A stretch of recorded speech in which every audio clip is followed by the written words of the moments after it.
Coffee with Keto Simple. My name is Dustin. I'm so glad you're here. This stream will be starting soon, so grab your coffee, get comfortable, and settle in. We're building a strong and supportive community, so say hello in the chat, ask questions, and feel free to use super chats if there's anything that you want to see highlighted. Thank you for being here and being a part of this journey. Let's keep it positive and respectful as we connect and grow together. I can't wait to get started.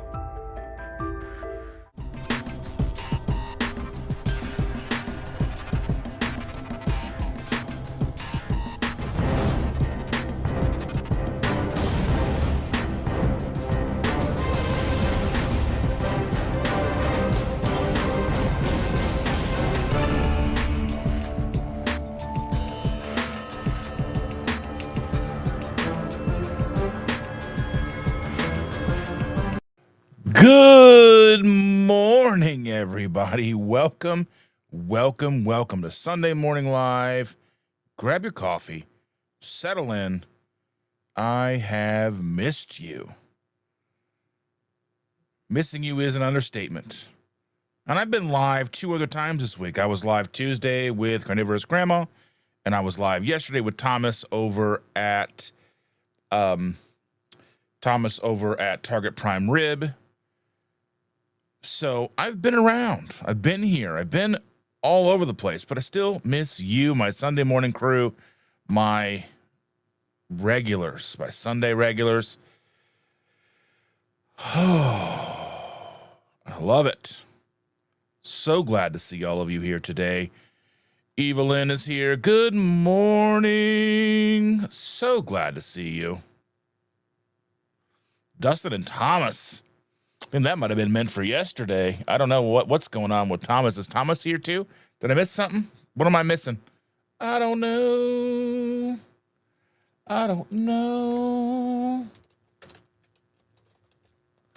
If I could type, if I could turn back time and find a way. Yeah, I'm singing. It's fine. Just trying to check out the chat, what's going on here with you guys, doing a pop-out chat so I can kind of see what's going on.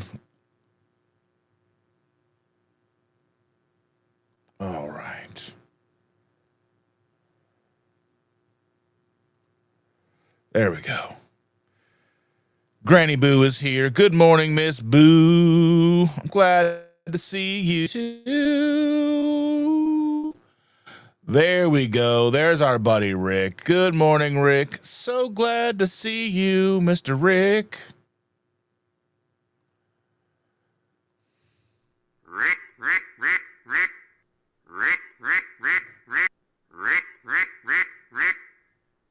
Welcome, Rick. Thank you for being here. Thank you for being a good friend of the channel. We appreciate you very much. Josephine C. Howdy, beautiful people, all the way from across the world, the backside of the world, the backside of water, from Australia. Welcome, welcome, dear. So glad to see you. Tanya, no, she says the Keurig broke. Time to bring out the old percolator. Oh, I'm so sorry to hear that. We have legitimately streamlined how we handle the coffee. Again, we use a kettle, an instant espresso, espresso powder. We finally set up having it delivered from Amazon. So yeah, 3 containers every 2 weeks. We're excited to have it. And Brenda Foley is here. Good morning, Brenda. So glad to see you. Good morning from Louisville. Louisville. You know where you are if you say Louisville or Louisville. Where are you from? I'm from Louisville. You going down to Louisville? I mean, because you can't say a Louisville Slugger. You got to say a Louisville Slugger. Brenda saying hi to Rick and Evelyn, and she'll be back. She's Arnold Schwarzenegger. She'll be back. I'll be back. John Gugahan, my good friend John Gugahan. How are you doing, my friend? Good morning, everyone. Getting ready to fold some clothes and share a cup of coffee with you guys. Well, I don't mind if I do. Coffee is delicious. We love it. Let's take a nice sip of that coffee. I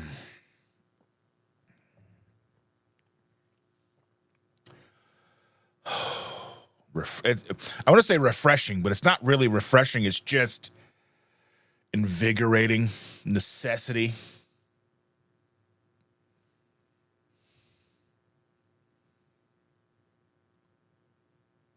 Josephine says, I've been trying to find songs as I lost my other list of fun, cool songs. Now fish in the dark like I needs a fire. What? I don't know. So, okay. So Friday I did a little thing where I said, if you were like friends with me on Facebook, or I sent out a like an album of the day. So I have a friend who was in a band called Scarlet back in the early 2000s. And they released a album in 2005 called It Was Always Meant to Fall Apart. And they were on Ferret Records. And it's just one of the most perfect records if you like that genre, like that heavy, screamo, like chaotic type metal, hard rock music. And I sent that out, and I sent it to Sean, and I know Sean's here. I know Sean's here. I think I've see him in the chat, and I've got a special thank you for Sean in a little bit. But I was thinking about that. I was like, I really miss being able to talk about music. And I know I talk a little bit about music here or there on this channel and on this live, but it kind of goes over something. I mean, it's just not necessarily something that you guys are truly, truly interested in. I understand that you guys are happy to hear about what I'm into or whatever, but at the same time, like, I talk about some band from 2005 that's not even together anymore, and just like one of those band, like, I just think about it and I'm like, man, it's such a good record. Oh my goodness. Yes. Brian Doyle is in the house. Good morning. Been up since 2 a.m. I may go back to bed. I've been up since 4. I woke up at 4 o'clock to go potty. And it's kind of like that mid kind of like Shander gets up at 5:30. I woke up at 4. I lay back and I'm trying to get comfortable, but I'm like, you kind of know, like, well, I'm going to have to be awake again soon, but not so soon. I don't know. I just didn't get back to sleep, so I'll probably lay down and take a nap after we finish the stream today, depending on how long we go. And how long we go is all up to you and how active you are in the chat, how wild and crazy we get today.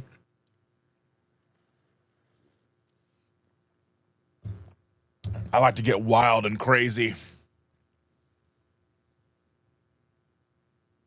There's Sean, my buddy Sean. So Sean went into the link that we have in my KetoSimple.shop.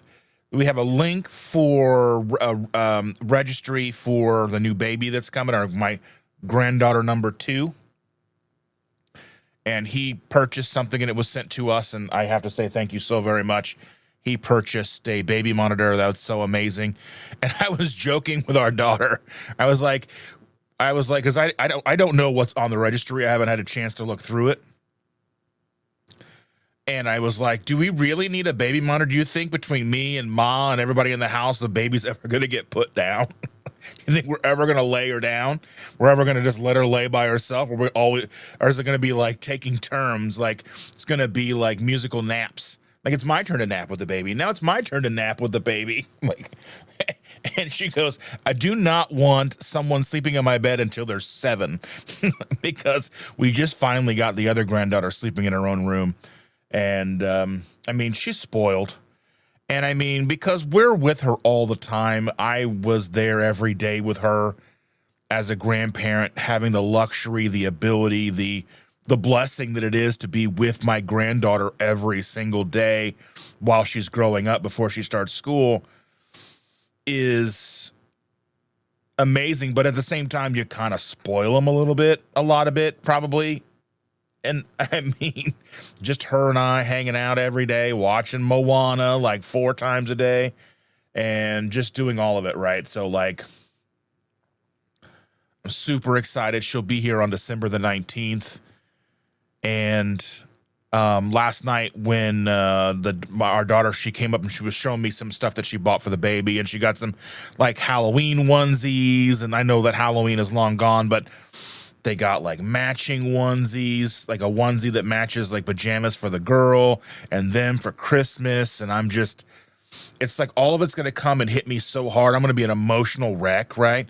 Because you know I'm already kind of an emotional person anyway, but you give me a brand new baby in line with Christmas, and I'm going to be an emotional mess.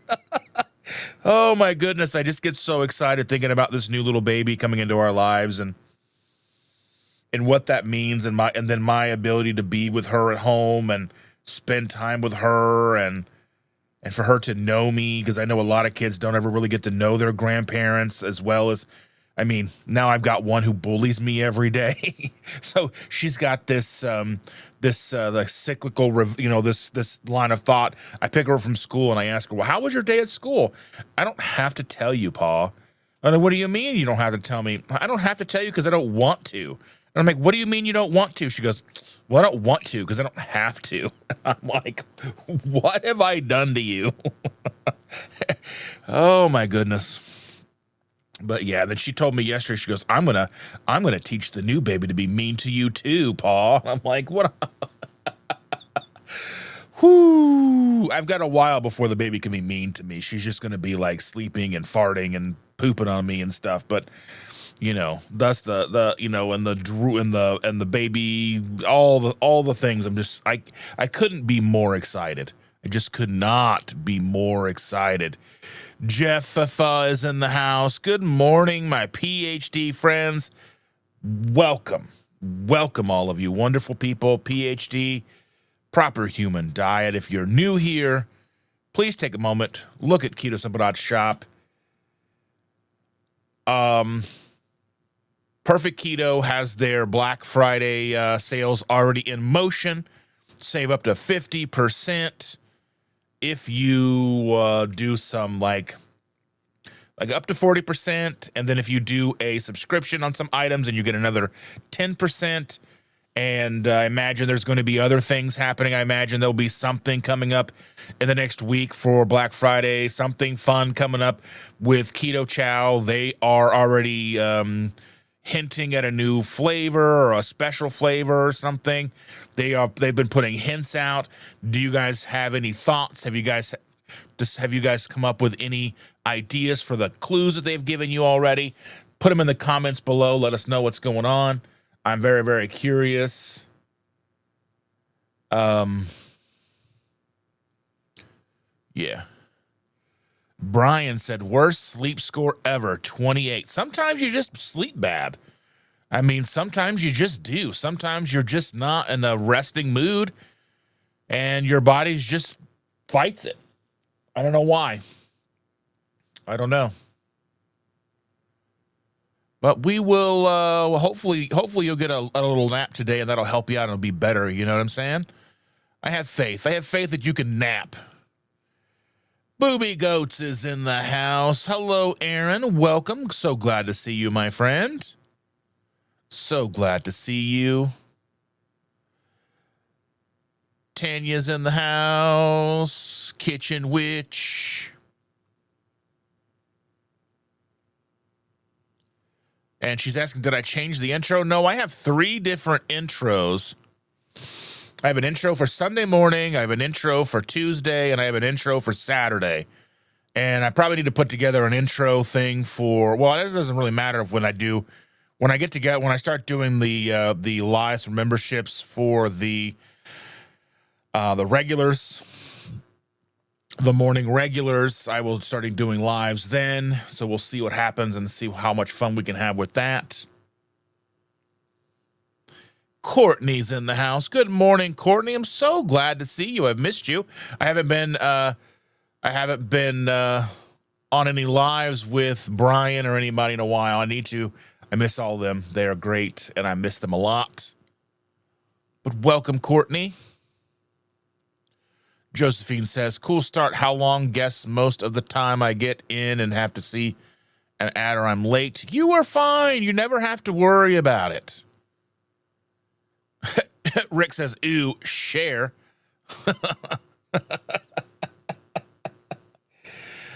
Oh, Rick's just going to lean back and listen to Begin the Begin.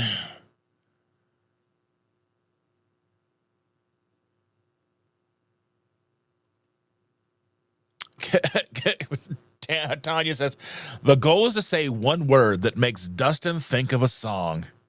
Oh, is this what we want to do? Is this what we want to do? Oh my goodness, it'll go off the rails real fast.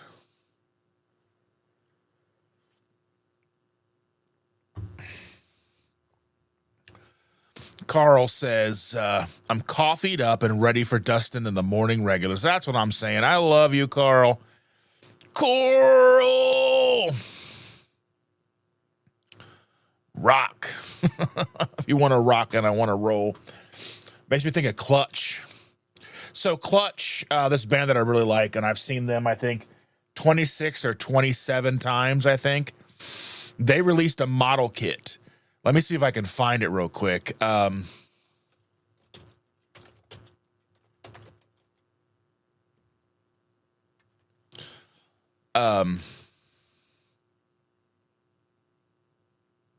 I should have just went to clutchmerch.com, I guess.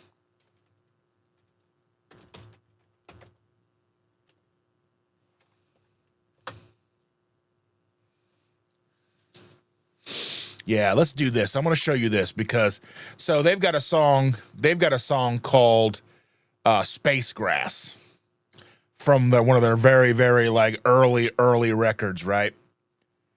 And this is in line with that. So we'll show you this. So the Josephine says rock, and this is where my brain goes. So you're welcome. And this is where I'm at. So when you think about it, you'll understand. So Clutch is one of my favorite bands in the whole world. So one of the lines in the song is Dodge Swinger 1973 Galaxy 500. And then, so here's a Dodge 1973 Dodge Dart, Dodge Dart Swinger 1973. Now, the problem with this is this model kit that they put out is ridiculous. It's sold out on them, so I don't even get one. I can't even get one. The print is sold out, but they've got a lot of cool merch, right? And I love this band a lot. But the model kit, what I wanted to show you guys, the model kit, who pays $70 for a model kit? I mean, this is completed example only. Model comes as a kit. It must be built and painted. And I used to build model kits when I was in like middle school, elementary school, middle school. Mine never came out looking like this. But I mean, how cool is that, though? I mean, that's a good looking car, and I know it's a model, but I mean, oh my goodness, that's just awesome to me. Yeah. Oh, that's a cool one. Oh, the hoodie's sold out too? What? Come on. No. Oh man, because I love Clutch because they'll even have usually like up to like 5X. Because like one of the last shirts I bought in 5X was a Clutch shirt. It was a shirt for one of their albums from like 10 years ago. But anyway, I digress. We'll go back and we'll go and put me back here on forefront and stop sharing that. But Stacy's here. Welcome, Stacy. I hope you and Ken are feeling good. Hope you're feeling better, my friend. I love you both very, very much. She says, good morning, Sunday morning, friends. Yes. And Brian Dish is in the house. Good morning, everyone. Hi, Dustin. Sorry I'm late, busy. It's okay. You know, I mean, this is one of those things. We love it.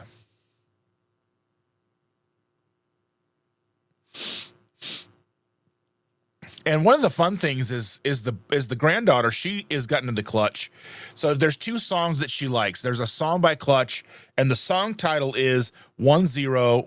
It's 100011010101, and she knows it. She knows the name of the song, and she asks for it by name. And then there's one. It's called "Careful with That Mic," and they're on different records. Because 100011100101 is on one record, and "Careful with That Mic" is on a different record. And those are the two songs she typically asks for by Clutch. And, hopefully I'm doing something right. And Josephine says, it's like dancing. No more music or dancing. It's sad. Need to bring them back. Music is life. Music, I mean, as important as this community is to me currently, music is why I've made it this far, all in, hands down.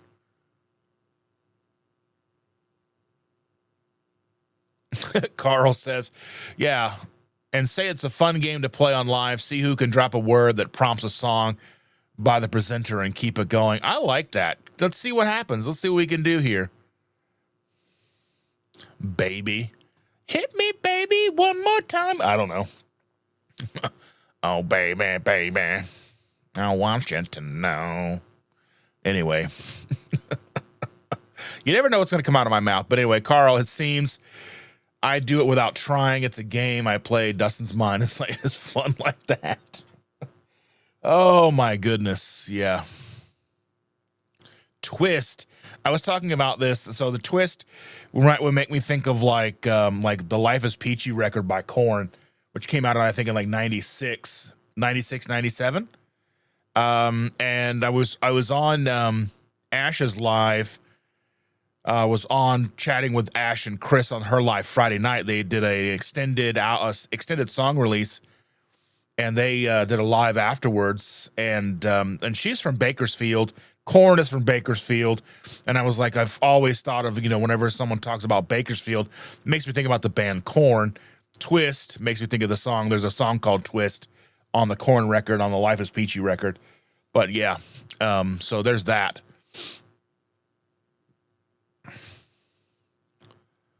Roof, like the roof is on fire. And like you can go with the Rancid one. Rancid did a song with that whole the roof is on fire. We don't need no water. And then so did the Bloodhound Gang. Yeah.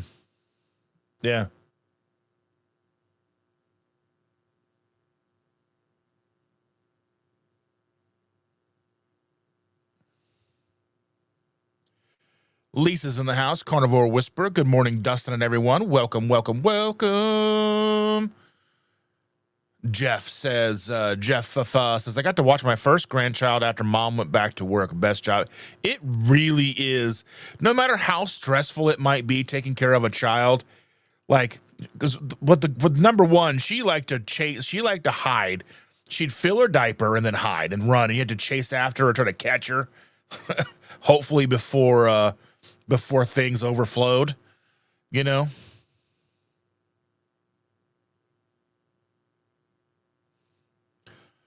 Joey, do you have a karaoke near you? Oh, Shander loves going to karaoke. We just not a lot of karaoke's during the week. We need to find a karaoke during the week for her to go and belt out karaoke and have a good time.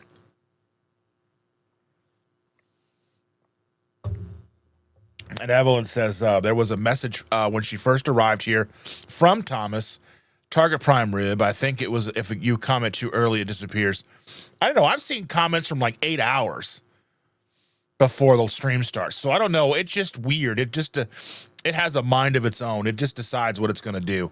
It doesn't know what it wants. It doesn't know what to do. It just does its thing, Andy Carnivore is in the house. All I do is drive. Good morning. Well, good morning to you. I was driving all over the place on Friday. Was it Friday? No, Thursday. think it was Thursday. Yeah, I had to. So our son, our middle child, had a flat tire about a year ago. So and the car he has a 2024 Kia Forte. And for some reason, the Fortes don't come with a spare tire. They don't come, no donut, nothing. I don't understand. It is what it is, and I think that's where a lot of cars are leaning these days. They don't have the spare tires for whatever reason. I'm not sure why. It doesn't make much sense. But I went and I bought him a full-size spare. He put that on, and I told him to go to the dealership. We have insurance on the tires and the rims and all the things and get it taken care of. He did not. So here we are Thursday, another flat tire. So I decided I was just going to have him pull the front tire off, and I would take both the tire that has been needed to be fixed for a year and take it with the newer messed up tire. So I go into Kia with these two tires, and they're like, "Well, there's not a lot we can do for you because insurance won't repay us back because we won't be in this instance be able to put it on the car." And I was like, "Well, I didn't have a way to get it here." He's like, "Well, you should have the roadside with the lease and all the stuff to tow it here." And I'm like, that was inconvenient to me. It was easier to throw the two tires in the back of my car, bring them up here, have them fixed, take them back to him, have them put on his car, and then we would be good to go, and insurance should just cover it. But they didn't. So insurance is a third-party coverage, so it doesn't have to be taken care of through the dealership. So what I did is I just said, okay, here's what I'm going to do. I'm going to go across the street to Discount Tire, have them give me a new tire. Then I will have my son come back up here and start the process of getting the rim repaired on the other thing, which I don't know when he's going to do that. I'll have to contact him twice a week until the end of time for him to do that, because he had an entire year to handle the other tire that he never took care of. So I digress, but still, that was just irritating customer service. I'm like, I'm going out of my way trying to make it easier for you, me, everybody involved, but that's not how they saw it, and it was just more inconvenient for me. I ended up driving around because where we live and where he works, and then going back to the others, because we obviously bought the car nearby where we live, so I drove all the way back to where we are to go all the way back to where he is. It was just exhausting. But that's where that was. So I drove a whole bunch this week, and yeah. So I feel you, Andy. Lewis is in the house. Good morning, Dustin and friends. I'm glad to see you, my friend. How are you? Josephine says yes and no. I don't have anyone that would come with me to karaoke. Go by yourself and make new friends. Let's go. I've gone to so many things all by myself. I used to go out all by, but before I got with Chandra, I used to go out by myself all the time. I still would. I'd drive to different states and go to concerts by myself. Go to Illinois, go to Kentucky, go to Ohio, wherever. I would go to shows by myself all the time. I don't care.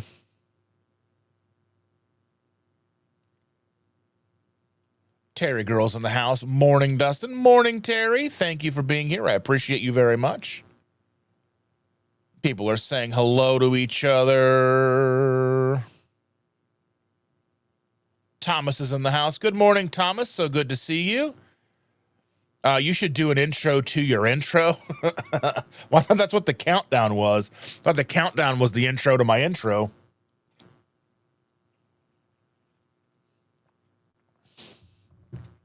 That's what I thought. I don't know. I can make you an intro, Thomas. Let me know, and I'll make you something cool. Just let me know. The sad thing is that Cher's song is over 26 years old. What, believe in life after love, or like if I could turn back time? If I could turn back time. I was probably 30 or 40 years old. Sean said, my dad had a 71 Dodge Dart. That thing was a freaking tank. I had a 2013 Dodge Dart. I don't recommend them. Never buy the first year of a vehicle. Don't do it. Mistake. Yeah. Tanya says, I've always loved that car. It's a gorgeous car. And it was so, in the song, it's like, you know, like T minus whenever it feels right. And then and if you get in, like, they show in the car, like on the windshield, it says whenever it feels right. And then it's like Jesus on the dashboard. Oh, yeah. And there's a little miniature little Jesus on the dashboard. It's such a great little model. It's awesome. The attention to detail is great, you know. And Sean says, that sounds like a Rush song, The Body Electric, off the Grace Under Pressure album. Yes. What do you think about Rush touring without Neil Peart? I mean, I understand the band's, the two living members' point of view, like, hey, we want to tour, but then there's also like, how could you do it without Neil? Yeah. I mean, oddly enough, the lead singer for Clutch is also named Neil. His name is Neil Fallon. And Aaron says Dustin wasn't too lucky with the merch website, but he's a star. I couldn't afford to buy that stuff anyway. It's so expensive.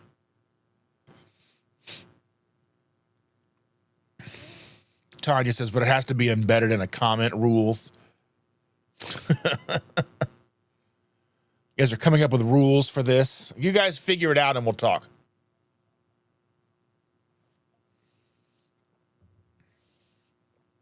Sean says, my alarm for the longest time was the guitar intro to Psychosocial from Slipknot.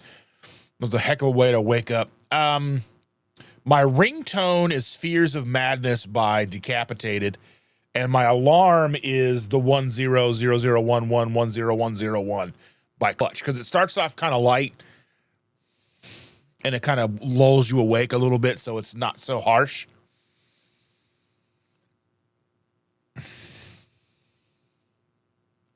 And Josephine says, oh my gosh, oh, lulls, that's the one.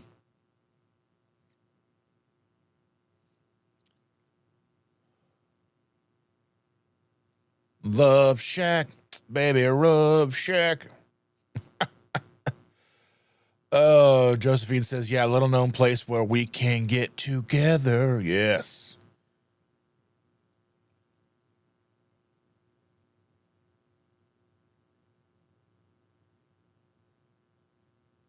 And Sean says that show would be upset with the Psychosocial. I'm really, like, for me, when it comes to Slipknot, I'm a self-titled album fan. Just the first record from 1999. I saw them live the day that album came out. They played here in Indy, or Central Indiana. They played Noblesville to be, you know, they played at Deer Creek or whatever you want to call it at the time. I'm pretty sure in 99 it was still called Deer Creek. It hadn't been changed to Verizon Wireless and then to Klipsch and then to whatever it's called now. But I saw them, and it was just one of the most powerful, like, first time seeing a band powerful, like, moment. You can, I think you can go onto YouTube. You won't find the indie date live, but I think you find either a day or two before or after us and Wisconsin, and you can watch the full set. And 9 members in a band on this little second subtle side stage just going absolutely ballistic. And I would show it to you, but you know how YouTube is, and they won't let me. So, yeah.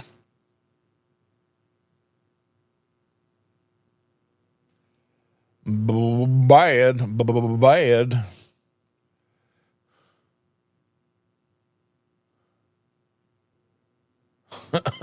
Evelyn asks, when you hear dum dum dum da dum dum, it depends. Is it dum dum dum da dum dum, dum dum dum da, or is it dum dum dum da dum dum, dum dum dum da dum dum?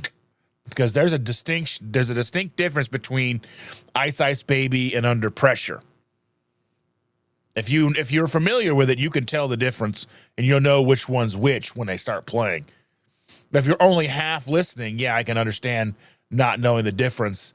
But yeah, like Ice Ice Baby and Under Pressure, while they utilize the same bass line, they're not exactly the same. Andy says, I'm listening in the background. It's been a crazy few weeks. I'm just trying to get through some days. Sorry that I've been missing the friends chats. It's been tough. Well, we love you. We love you. We love Susan. And I hope you are doing okay, dear. And I hope that you know you will get through it all. You're stronger than you'll ever realize. And you've got us here. We've got your back. So we love you. And Josephine says, ice, ice, baby. Yes. I could go see him next year, like next February. I think it's like him and Color Me Bad. Like, oh. Oh my goodness, it'll be amazing to see them and Color Me Bad. I don't know if I could handle that much nostalgia. Like, stop that train.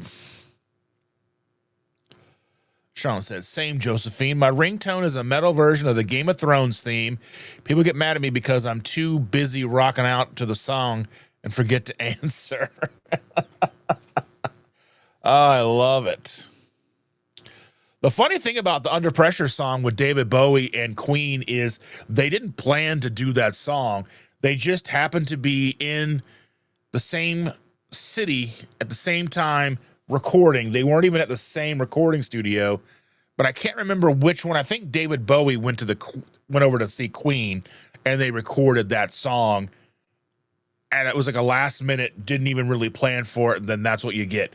That's the amazing thing that I think about when I think about music is and you think about so much music that's never made it, that didn't make it, that didn't catch the mainstream attention, that didn't quite do what they had the potential to do. And then you think about the stuff that we are lucky enough to have heard. Think about all the stuff that we're so lucky to hear, like all the amazing music by the Beatles, the Rolling Stones, Queen and David Bowie and all these people, Pink Floyd, all the music that really, that really set in stone rock and roll music, or even before. But you also have to think, like, how many bands were just as good that didn't do anything, and we never will hear their songs. Like, I went to so many local shows here and saw so many bands over the years that had such amazing potential, but that potential was never truly fully realized.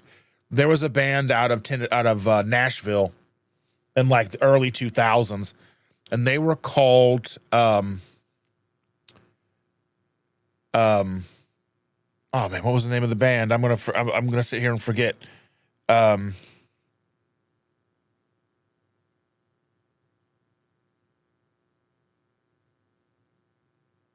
you serious right now?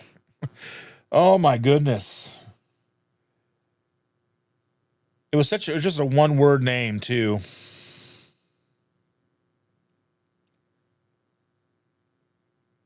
I can find out who they are. Let's see.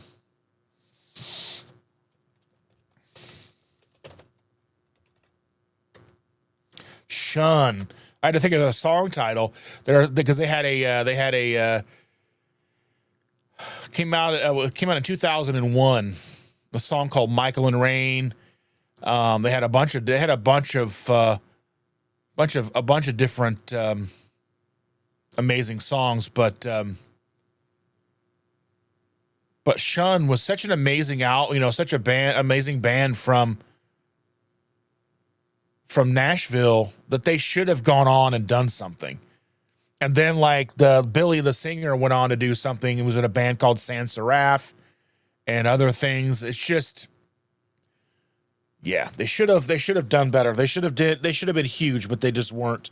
And I think about bands like that all the time. Like I think Scarlet, the stuff I sent out on Friday to people, I was like, Scarlet was one of those bands. They should have been bigger. They should have taken over, but they just didn't, unfortunately.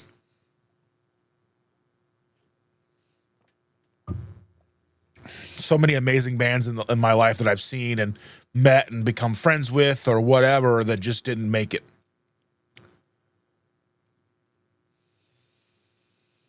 Josephine says, never go out at night alone, not here. and you won't. Good friends or some guys would grab my arm and walk away with you. Nah, it's happened to me. Really? I thought Australia was safe. They said Australia's safe.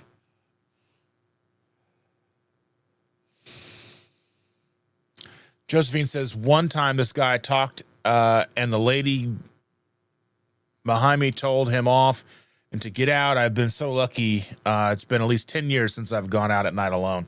Oh, that's crazy.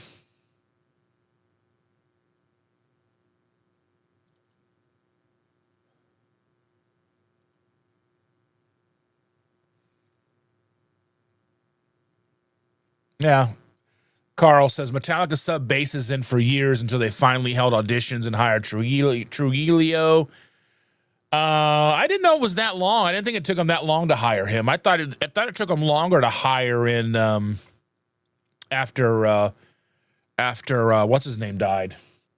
I thought it took them longer to hire in what's his name? I can't remember. My brain is shot this morning. Yeah, I never got to see Rush. I was supposed to see Rush. They were supposed to play here on my birthday, like 2009, 2010, something like that. They were supposed to play here on my birthday, and I was supposed to go see Rush for the first time, and then they had to cancel, and then by the time that just kind of never came back, and when they did come back, like I didn't have an opportunity to go anymore. So there's that.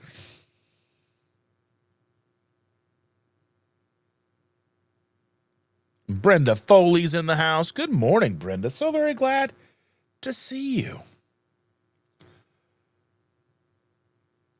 And Josephine says, what about all the funny guys that sing using 4 chords there? Yeah. Simpson Johns is in the house. Good morning. So glad to see you.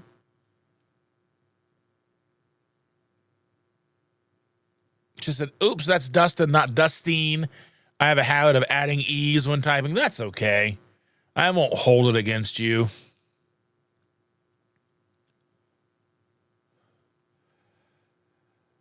Oh, my goodness. This is a tough one. Stranded on a desert island and only one band artist to listen to.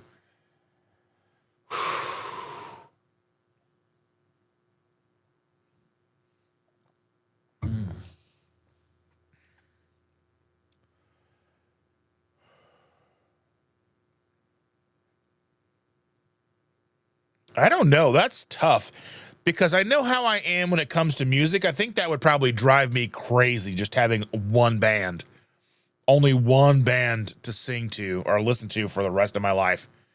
Desert Island, one band, assuming I'm stuck there until the end of my days. That sounds awful because I'm a very much like, I like to, I love brand new music. I'm always looking at what just came out. Like the new Tombs record just came out in October. I'm excited about that. The idea, I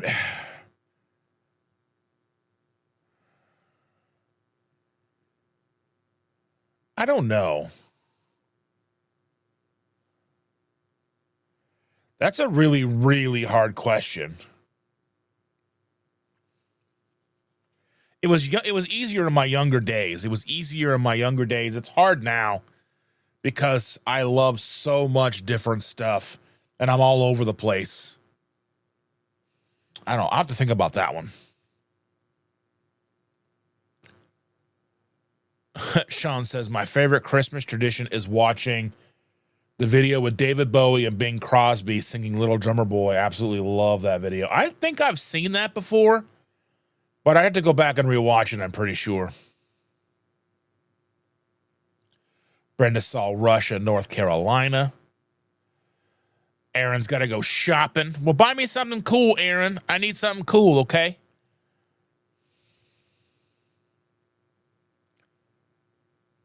Yeah, have fun, Aaron. Good luck, Aaron. Brenda says, woot woot, happy to be here. I think, man, that's a hard question. What, like, I'm thinking like discography, like just one band? Would I have their full gamut of discography? Would I have, like, who has a wide gambit of music that I could listen to that changes, with different moods? And I don't know. That's a hard one. Like, Clutch is probably up there. Because especially if you listen to like their Transnational Motor Speedway League album, and then the self-titled record, and go into Elephant Riders, and then to Pure Rock Fury, and then Jam Room, and all these different albums that they've put out over the years, EPs. They've got a Slow Hold of China record that was like an unofficial release, but they all that fun stuff, and like so much different types of music. I mean, then they kind of go into more, I don't know. I think Clutch probably would have to be it, but it's just, that's almost impossible to say. John Googie hands off to church. Thanks for keeping me company while I folded my clothes. Well, John, thank you for being here, my friend. Be safe on your way to church, and maybe we'll be here when you get back. We'll have to wait and see. And then Thomas says, okay, I'm back. I had to make my first meal. And Lisa's asking, what did you have, Thomas? And Thomas says, a steak with butter, coffee. I'm still eating. I'm still drinking my coffee.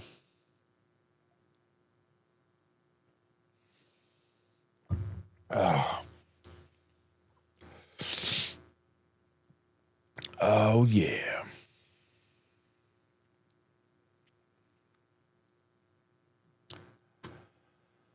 Oh, well, one thing that I wanted to talk about is that and it's kind of out of like, I'm still here, I'm still fighting, and I'm struggling. And I know we've talked about, the idea that there's a baby coming, and I'm excited. But, one of the things that we have talked about so much in the last couple of months is the fact that the kids live here, and it's given me an excuse to give in. Whether it's eating a piece of pizza that they have, or cake, or brownies, or chips, or whatever they have around the house. And I've just given myself license because I've been stressed out with the situation. And I've blamed them for having the food in the house. And Shannon and I have talked about it. And, she has the idea that, regardless of that it's here or not, I should do better.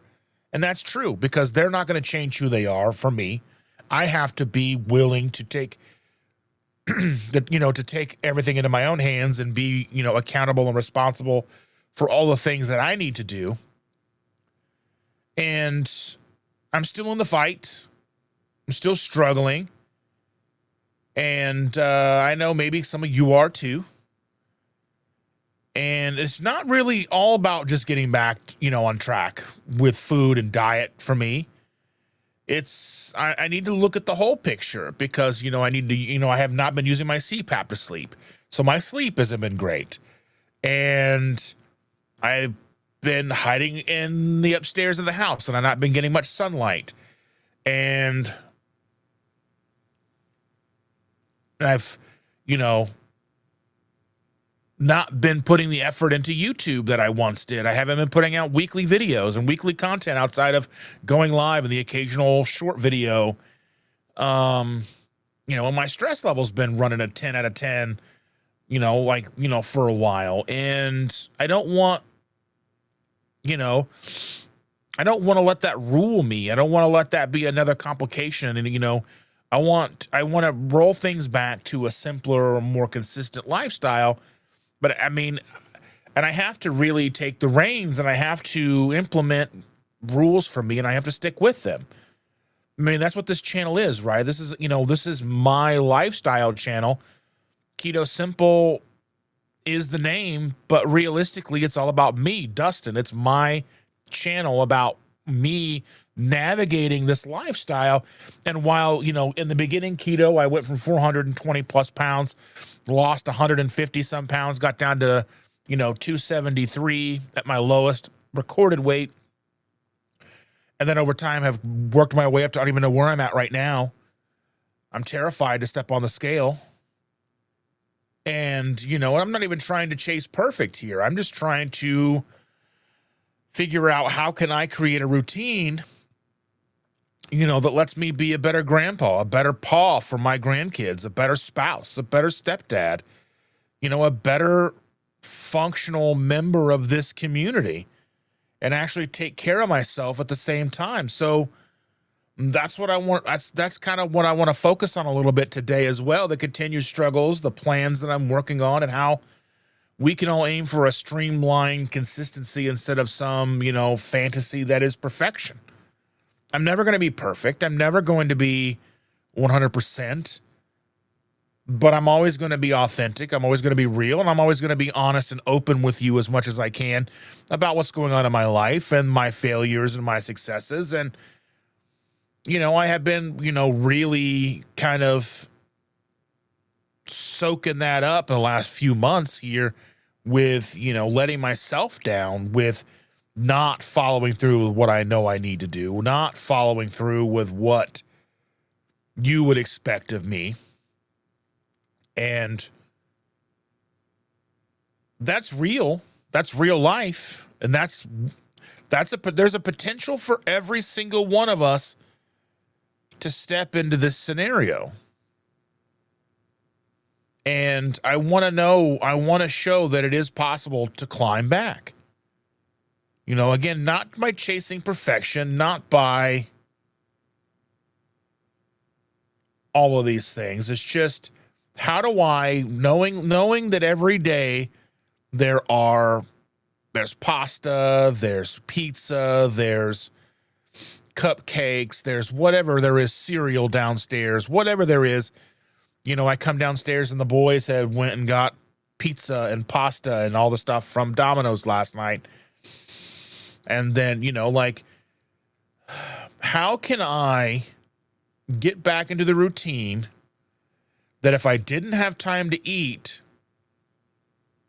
I just fasted, instead of throwing something that I didn't need in the first place into my body because I was tired, I was stressed out from whatever the day was, whatever the day brought that caused me to not eat what I wanted to eat or should have eaten.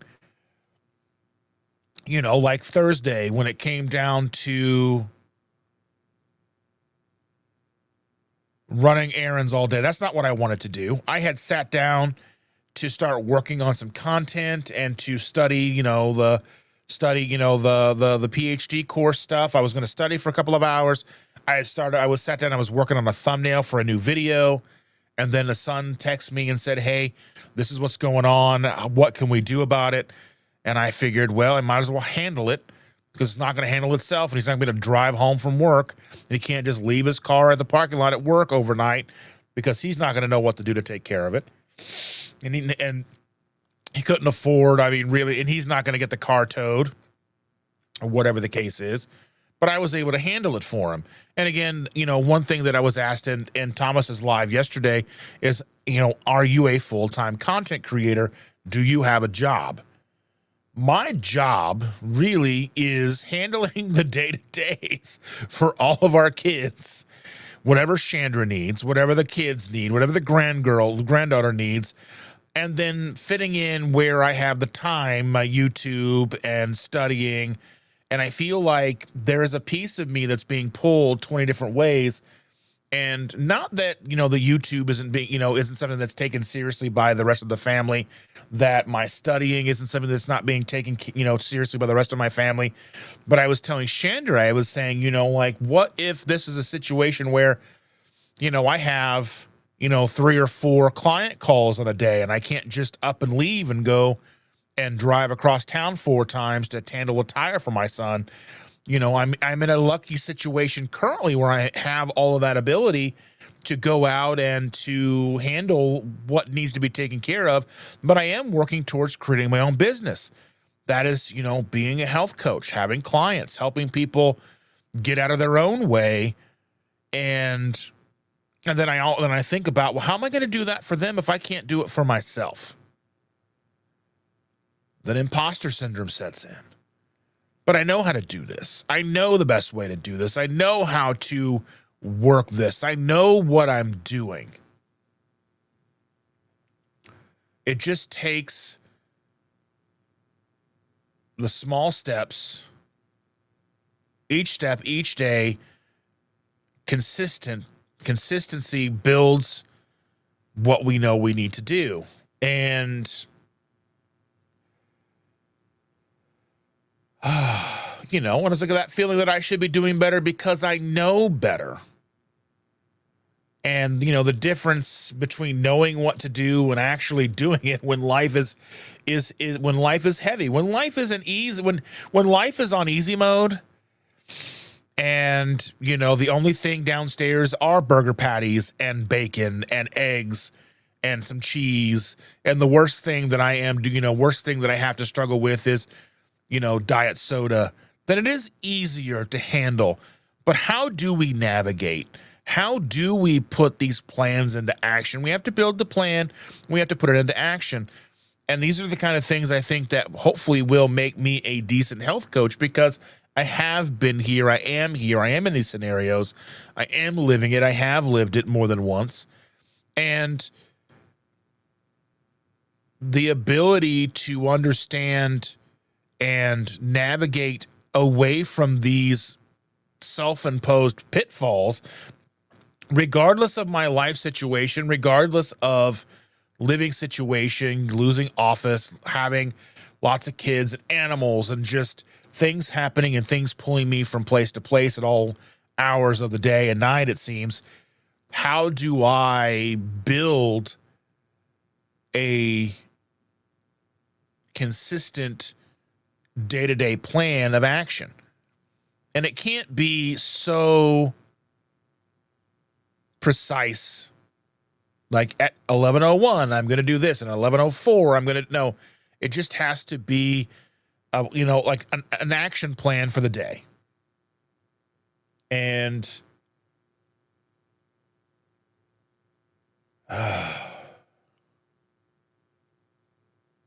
yeah, I just think, like the overall, like the big picture sometimes is too much, right? We can't look sometimes at the big picture.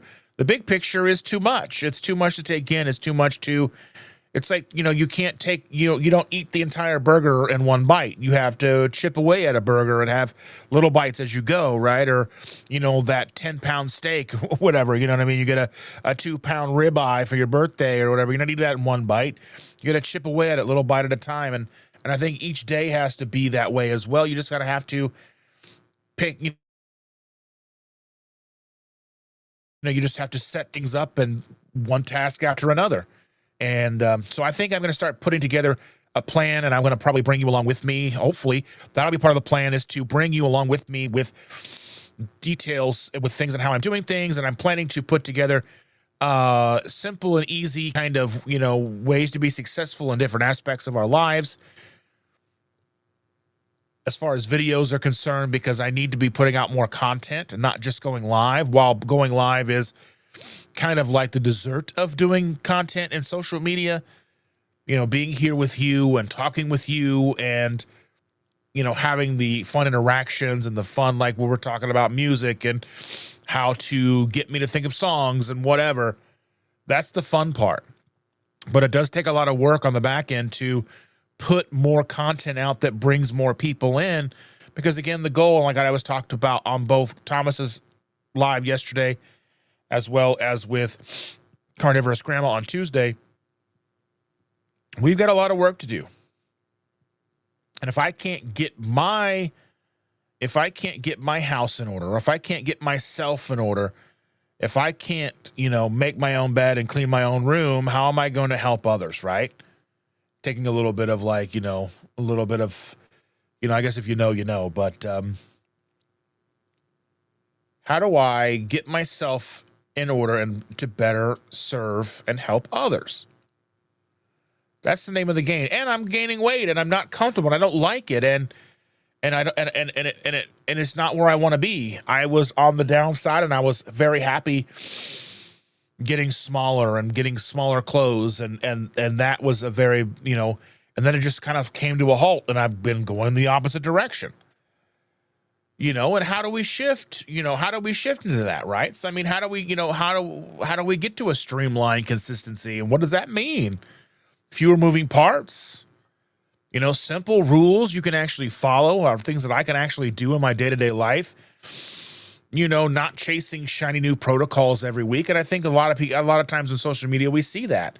We see that, now we're trying an egg fast or sardine fast, or we're trying whatever, we're trying all these new things, and I see it all over the place. And while that works for some people, if they have been able to be consistent in other areas, for me, I need to avoid that. How do I implement just being on track? How do I get back to burger patties, eggs, bacon, some, vegetables every once in a while, maybe a little fruit every once in a while? Nothing crazy, nothing groundbreaking, but how do I get back to just a simple food framework that's keto, low carb, carnivore-ish, but not overcomplicated? I'm not tracking 15 things at once. I need to maybe identify 3 or 4 non-negotiable habits and not start off with 20. How do I start with 3 to 4 things each day that are non-negotiable that I have to do? I have to wake up. I'm going to have to eat. There's, things that I have to do. I have to take the girl to school. I have to pick her up. What I need to do in the meantime, between getting up and taking her to school, and then between taking her to school and picking her up, the things that I have, they're non-negotiable things that I have to start implementing myself is, I have coffee every day. That's a huge part of my life. Coffee is a constant. It's a non-negotiable unless I'm doing a fast, right? How do I slowly identify and build this protocol for myself, then make it foolproof? How do I make it Dustin proof? Say like, Andy or Jerry or Sean or Maritza or Holly or Brenda, Evelyn, any of you are building something for yourself. You're building it to be Evelyn proof. You're building it to be Jerry proof. You're building it to be Sean proof. Like look at someone like Rick. Rick has built himself a framework, and it's Rick proof. Rick has built himself a steady thing. He sticks with it. He is a long-term person who has solidified and sticks with himself. He just, I don't agree with everything he says. He says pizza's gross and disgusting. I think he's insane, but he eats what he eats and he does what he does. And he is a person, if not consistent. He's reliably Rick. Not a lot of things that Rick does that you'd be like, wait, Rick did what? No. The most un-Rick thing he's done in a long time is go to Hack Your Health. He got on a bus and he went to Hack Your Health. Now he's met a lot of people, but he is still day in and day out consistent. And he doesn't complicate things. He doesn't make it hard. He does what he needs to do. He does his job. He does whatever he does for work. He gets attacked by a cat. He eats his heart attack chicken or his iguana or his duck, whatever he does. And he just does it. How can we implement something like that for ourselves? How do we take between 3 and 5 non-negotiable habits each day and make them into what we do every day without thought? How do we simplify ourselves to that level?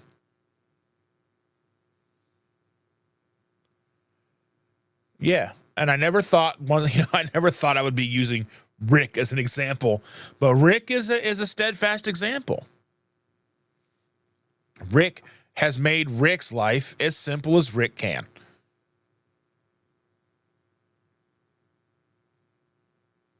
And Evelyn's right. Plan ahead. For all intents and purposes, my life is relatively planned ahead. I have burger patties in the freezer. I have eggs in the fridge. I have bacon in the fridge. I have bacon in the freezer. Should I go in and, even the thought of going in and like meal prepping waffles, even my easy, simple waffles, like I could be doing something else. But I have to go in. I know, like, sometime today I need to go in, and I'm planning for this week. This week is different because it's Thanksgiving. So I've got to go in today, and I've got to move some stuff around the refrigerator, pull one of our turkeys out of the freezer, put it into the fridge so it can start thawing and be ready to go by Thanksgiving, right? I got 2 turkeys from Amazon. They were 49 cents a pound. They were both 20-pound turkeys, so I got them for $10 each. That's a price that even Rick wouldn't pass up. $10 for 20 pounds of meat. I mean, that's crazy. Do I want to eat turkey for the next 2 weeks? Absolutely not. But 49 cents a pound, you can't do that, right? Oh, and yeah, I just kind of, and I guess, one thing, like, what's one habit that moves the needle for most of you? What's the one habit that each of you do each day, regardless, no matter if you're sick, no matter if whatever, what's one thing that you have to do every single day for yourself? And I think for me, like, obviously sleep, I have to make sure that I'm getting good sleep. So I have to incorporate my CPAP. I have to start utilizing the CPAP again. I have to try to start incorporating sunlight somehow, some way during my day.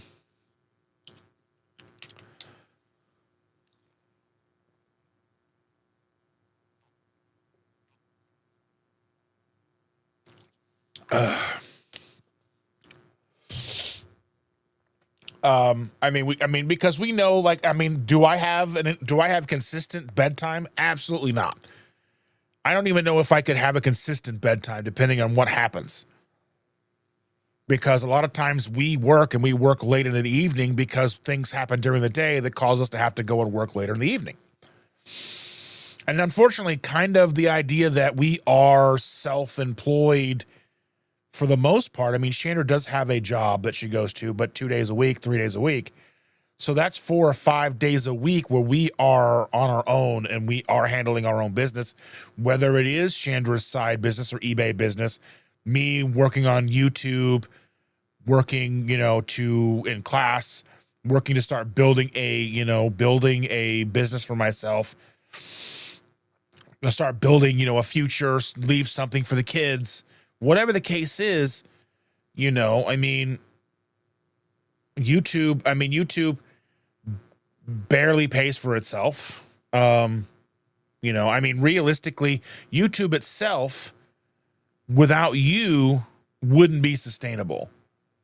You guys going to, KetoSimple.shop and buying things from, buying things that I have, whether you're buying stuff from Amazon, or you are buying stuff from, Salty and Keto Chow, or, right now, if you're looking at stuff to buy with my link from Perfect Keto, or you're doing super chats or super stickers, or you're a member, all those things truly move the needle.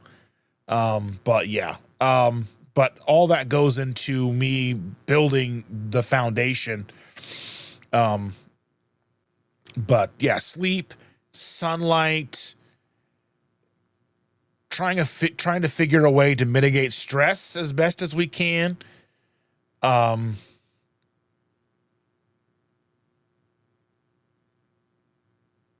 I want to plan my life. I want to grow on YouTube.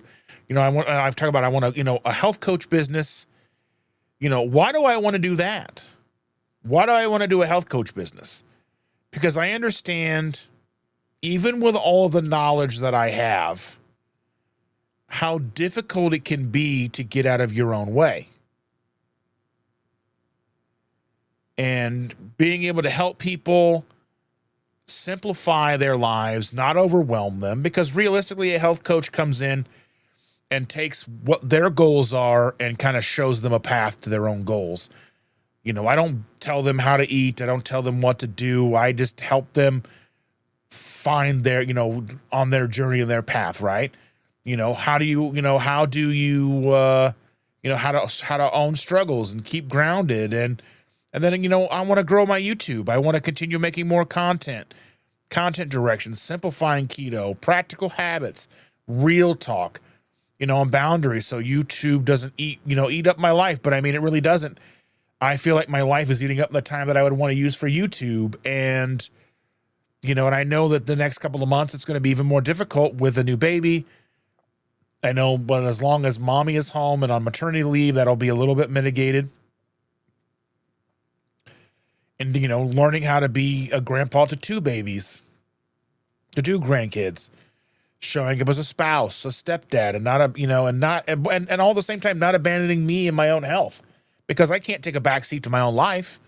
Because if I'm not happy, if I'm not healthy, I can't be happy and attentive and living in part of my own life. I don't want to be a spectator in my own life, right? And, all this has to ride on a simple, consistent routine. And if the routine breaks, everything else gets shaky. But I mean, how do we build a routine that if even one piece kind of goes out, that the rest of it can continue going until we reset the next day? So that's what I'm hopefully will be working on, and hopefully sharing along the lines and creating content that can help showcase the importance of building the simple foundations to help guide each of us on our journeys, and no matter how different our journeys might be, right? Just the simple foundations. So, yeah.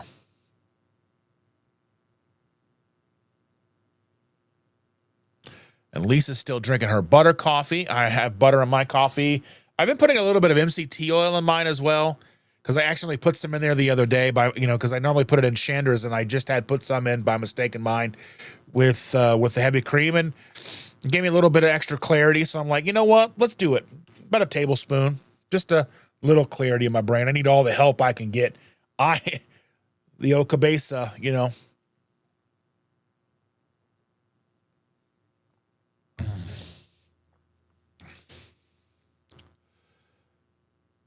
Oh, you can stake your reputation on how good it is, Lisa. Steak, delicious. Sean says, the thing about being on an island and only being able to listen to one band, you have to pick one that has a lot to offer. For me, it would be Maiden, Metallica, Rush, Shinedown. I've never been a Shinedown fan. That newer mid-2000s rock, I've never been much into. Let's see. And Lisa says, I think it's like anything. You have to hit your lowest point to break free from temptation. Years of dieting, gastric bypass surgery, now on the carnivore, I'm free and have no desire to go back to SAD. And it's like, I have no true desire to go back to a standard American diet.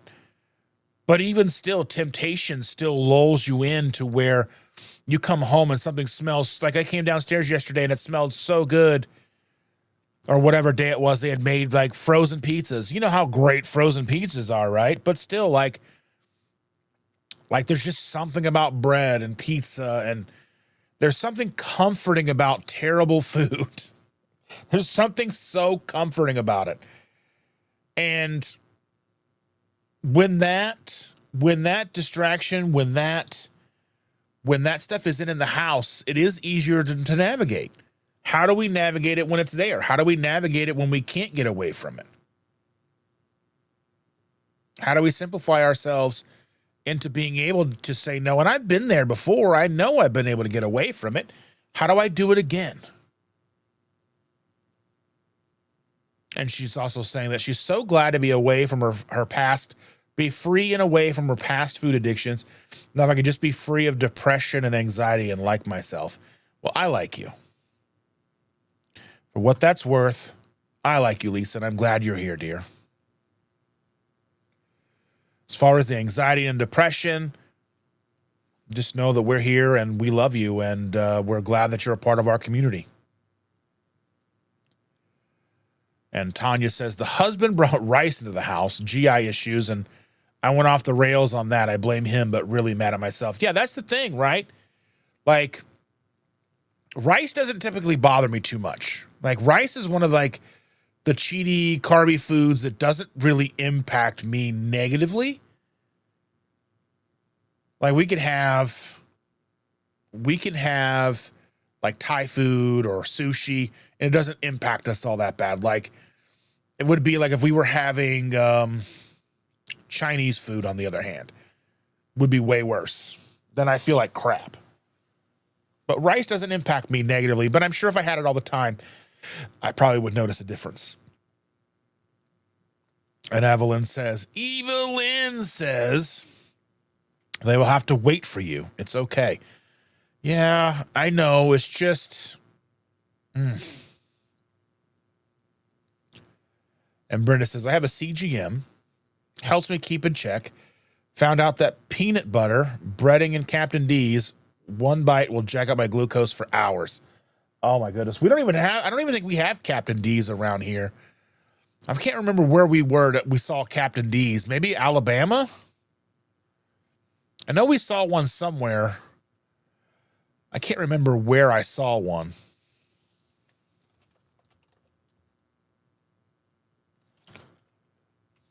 Let's see. Where are some Captain D's?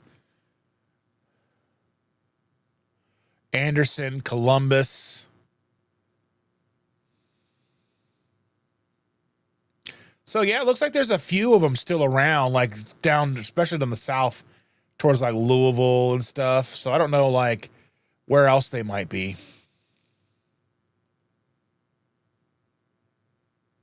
Seymour, Indiana, Bedford, Indiana, Greenwood, Indiana. Oh, permanently closed. Permanently closed in Greenwood. That one's no longer there. But, yeah, it looks like there's some in, like... I don't know if there's any in Louisville or not. But, yeah, Captain D's is basically like Long John Silver's. Rick says, nothing easier than having what you need to be satisfied. Yeah. B is here. Good morning, B. Thank you for being here. Truly appreciate you so very much. Holly Springer says, good morning. Personally, my why is what keeps me on track. I had an allergic reaction to metformin, so I had to keep my type 2 reversed by diet. I have trouble monitoring keto sweets, though. Yeah, I try to avoid them. I try to avoid having keto sweets because realistically, there's not a whole lot of difference if you're looking at total carbs between like the keto versions and the not keto versions. So I don't really know if there's really a true difference or not.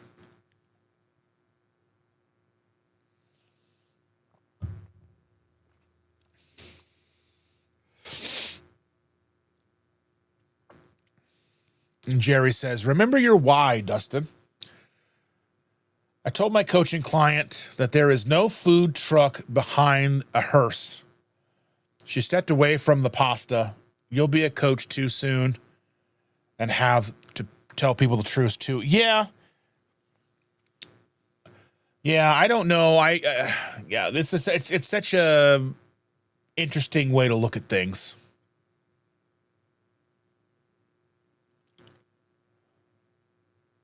Sean says, Dustin, you and Chris both are inspirations for many people that are struggling with food addiction. Our son is struggling with depression and food addiction. We can only hope he will listen to you. Well, I hope so.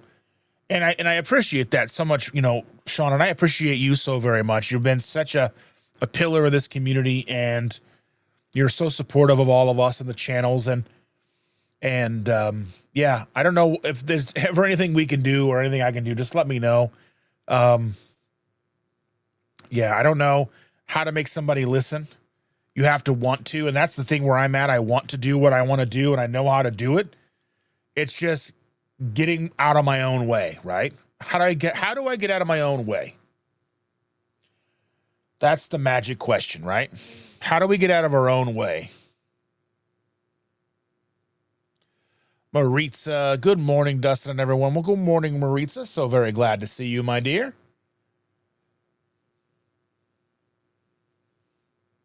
And Tanya says, Jerry is my proof.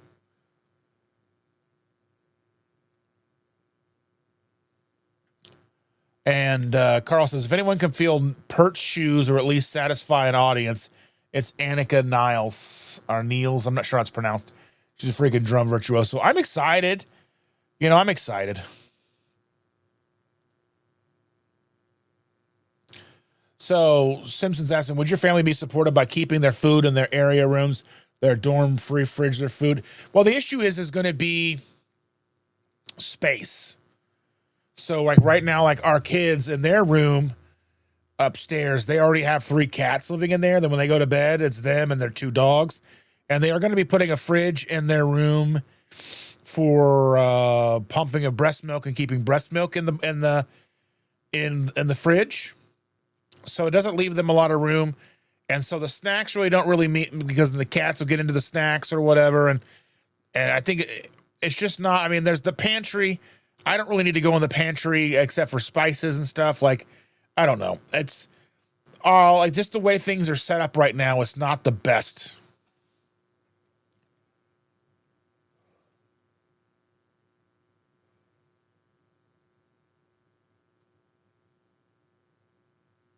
Yeah, Evelyn's plan ahead. Make sure you will need make all the things that you need in a hurry. Have chaffles, slide the toppings off that pizza onto your chaffle. Yeah. I like that idea too. And Brenda says, that's how I quit smoking. Said I don't smoke instead of saying I'm trying. So thinking that even if I love it, saying it's nasty, mind over matter. To me, if I tried that, it just sounds disingenuous because I know better. I know I don't want to lie to myself. I don't want to get into a situation where I'm lying to myself. I would much rather understand that I don't need it versus than just having the idea that, oh, that's gross, it's nasty. I don't know. I just feel like I don't want to play mind games with myself if I can help it. And Josephine says, my kids want me to do things without planning. Yeah, I'm a planner. I'm a planner.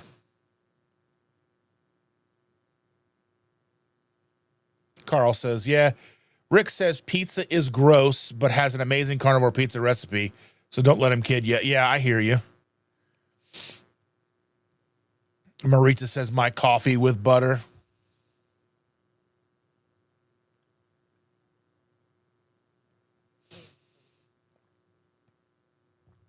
And Simpson says, for some who have addiction to carbs, eating keto keeps the addictions going. I think some people do well on keto and bless their hearts. I'm not one of them. Yeah.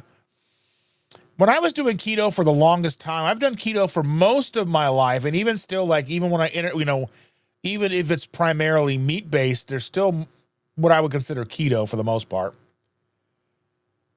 Like, once I stopped incorporating the keto replacements for non-keto foods, I think I was a lot better off.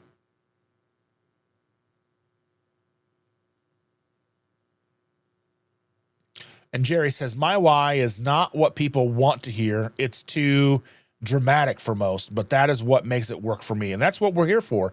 How does it work for you, Jerry? How does Jerry make things work for herself? Yeah, and Sean's right. That's what matters the most, Jerry. It keeps you on track. And Carl says, I know if I don't eat until satisfied with protein and fat, the craving for carbs come in hard. It's the best thing I can do to stuff myself when I eat a meal. Yeah, I do that to a certain degree too. And then for me, I have to be busy. I have to be busy. Because if I go downstairs and I'm just walking around or just downstairs doing something, not really involved in something, then I'm looking in the pantry, I'm looking in the freezers, I'm looking in the fridge, I'm looking in the cabinets for something that probably isn't there, and then I'm going to go off and talk myself into having something that I shouldn't have. And Rick, you know all too well that YouTube is the epitome of time consuming.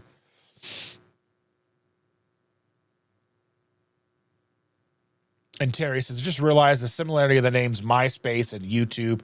They sound kind of narcissistic. Well, not necessarily, because I mean, MySpace, it's like, because MySpace was kind of cool because you could customize your landing page for you. You could curate the song that people landed to, so they have an idea of kind of like what you're about with a song, and you could change it weekly, daily, hourly, whatever. And then like I had mine with banners for bands that I was trying to promote. As I was a kind of time and place in my life where I was promoting bands. So I had a lot of banners that would populate. So people would know like what bands that I was trying to promote, all these things, and then you'd curate your top 4, top 5, whatever, top 8 friends or whatever it was, you know.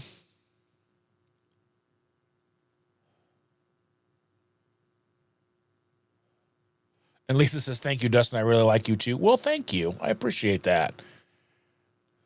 Another Lisa Ortega is here. Good morning, friends. What have I missed?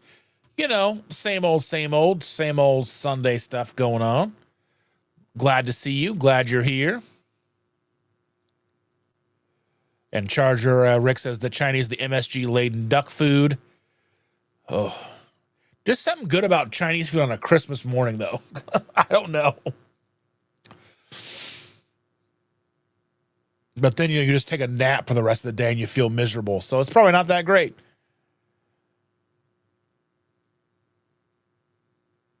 Lisa said, I would have been here sooner, but was making a dinner for a church member to gift to them. Well, that's fantastic. I would always rather you be doing something for somebody than being here just hanging out. And I want you to be doing good stuff. I like that people do good stuff, and helping others is so paramount.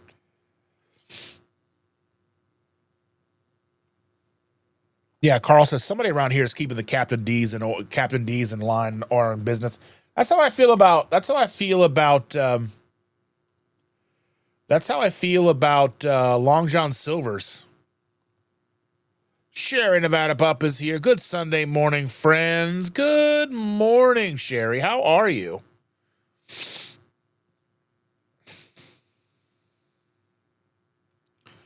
And Lisa says, thanks, Evelyn. Definitely not keto, but I just wanted to bless them. Well, that's a wonderful thing to do.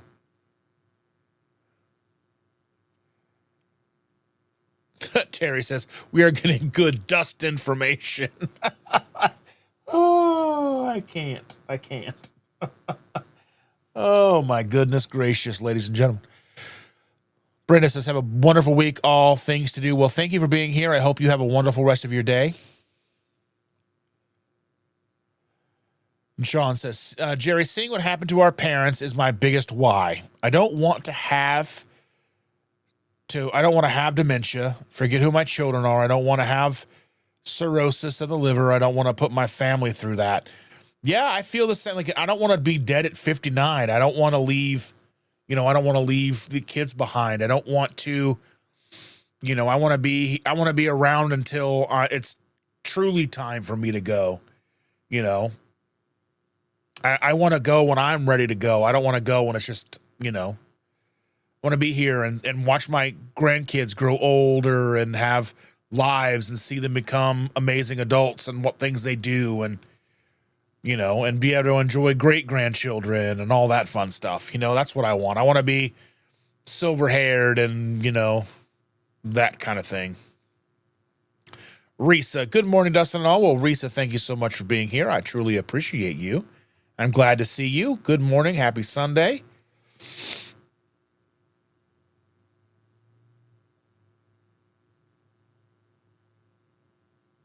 And Lisa says, I found a lady locally here, and she makes keto baked goods. I asked her the ingredients she uses, and they were all clean. Bought a pumpkin spice loaf from her, and it was awesome. That's really good. And that's okay, Jerry. If people don't like your opinions, that's fine. They're still your opinions. That's the thing is, we don't all have to like each other's opinions. We just have to be respectful of each other. That's all we really have to do. Karen Harrington is in the house. Good morning, sweet friends. Good morning. I'm glad to see you, Karen. Thank you for joining us. Tanya says, I started keto carnivore when my son's father passed away at 56 from liver disease. Got to stick around for my son. 100%. It's difficult for sure. I mean, my mom passed away at the age of 59 in 2013. I didn't start trying to do better for myself for 3 years. Just like my grandmother had lung surgery and had some of her lung removed in 2007 from being a smoker. And I didn't stop smoking for another 3 years. So seems to be there's like a timeline issue with me. It's like I have to wait 3 years to do something, right? But yeah, hopefully that's not always the case, but you know, we'll have to see.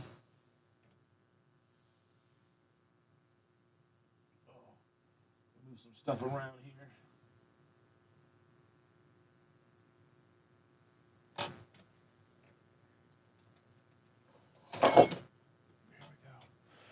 Is that better? All right, we can see things now. All right. Move that up a little bit. Take some of that shine off of that. There we go. How does that look, everybody? All right.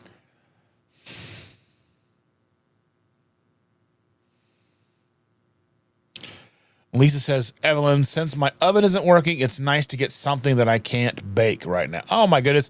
Our oven's on the fritz. I don't know. We probably have to replace our oven within the next year. Like, one of our burners is just, like, on or off. It's just either off or high. It's not like you can't go to low or whatever. So that kind of sucks. And it's a relatively new oven, too. It's like a whole, you know, like a whole range or whatever. And I was looking at one that looks similar to it at Costco the other day. And it was like $2,400. I'm like, oh, no. And I don't even know like what size ours is and what size I need to look for. And ugh. Always something.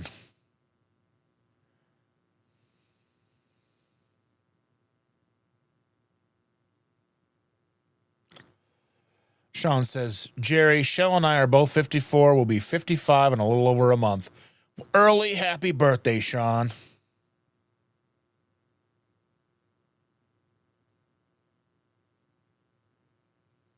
Jerry is 64, grumpy old woman, maybe. Well, you know.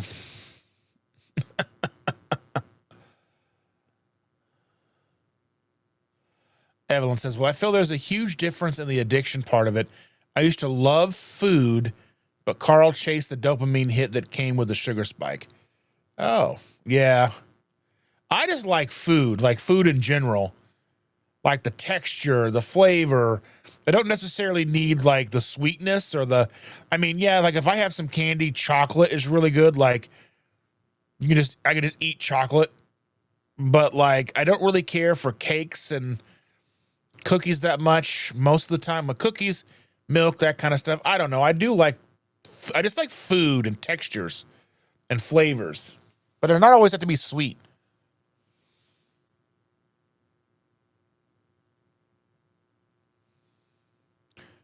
And Lisa says, same here, Evelyn. I'm almost at the point where I just eat a meal when I'm hungry and rarely make an elaborate dish. I mean, to me, these days, like being elaborate means I put some mustard and relish on my hamburger patties. You know what I mean? That's elaborate for me. Risa says, I was late because I ignored my alarm and passed out again. My son woke me. He said, what is the point of using the alarm if you don't wake up? Very true. I have to work at 11:30 this week. Well, you know, you can tell him to go on and mind his own business, because sometimes an alarm is like, well, just because you should get up doesn't mean you have to. I never, you know, I mean, if I came here and nobody was here, I'd be really like upset about it. But I understand, because there's days where I think about, man, I could just go back to sleep. And I probably will go back to sleep kind of when the stream is over. But yeah. And Evelyn's asking, Lisa, do you have a microwave? I have a whole bunch of microwave mug recipes. Let me know if you'd like them. Yeah.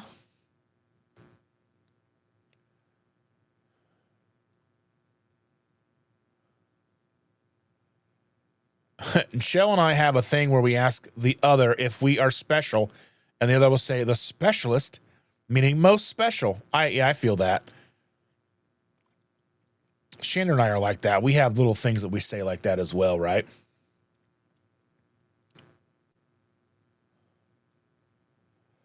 And Lisa says she does have a microwave, and Brian is asking, Evelyn, how does one find your recipes? Yeah, Evelyn.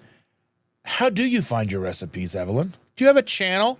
Do you make videos? Do you know put videos on Facebook? Yeah, and Lisa said that would be awesome if you could share, Evelyn. Yeah. And Karen said, runaway burner, replace the infinite switch. How do I do that? Do I even have the ability to do that? I don't even know how to do that. Evelyn said, I have to send them to you, Brian. I'm not a social influencer. I do have a Facebook page. Sherry says, oh my gosh, I would be lost without my stove or oven not working. I cook and bake every day. That's the thing is, like, regardless of what it costs, we have to replace it when it goes bad because I still have to cook food. I use our air fryer and stuff. I'm at the point where I think I'm about to hire someone out to come clean my air fryer because I don't want to do it. Yeah. Yeah, I mean, we're all grumpy sometimes. I'm grumpy too. Jerry's grumpy. I'm grumpy. We're all grumpy sometimes, right? Who isn't grumpy? Of course, Brian's not on Facebook. Brian's too cool for Facebook.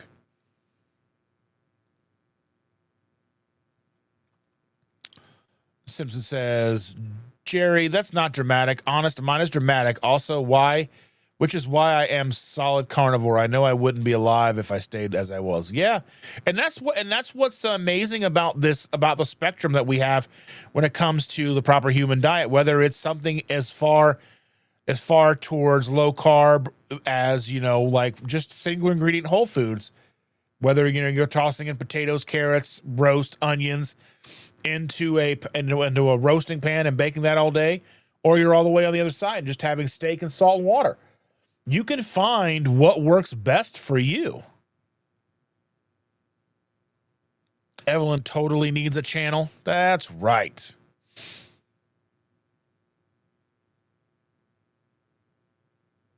The Pharaoh Grandma is here. Wendy. I think your name is Wendy. I'm pretty sure, but sometimes I forget. Sherry says, I have discovered that I do not like pre-made frozen hamburgers. The only way I will eat them is if I made them myself, and I don't eat fast food much either. I'm not a fan of fast food unless it's something I don't get very often. Like I like a Whataburger burger sometimes, or whenever I'm in an area where I can get in and out. I like that. I don't like McDonald's burgers.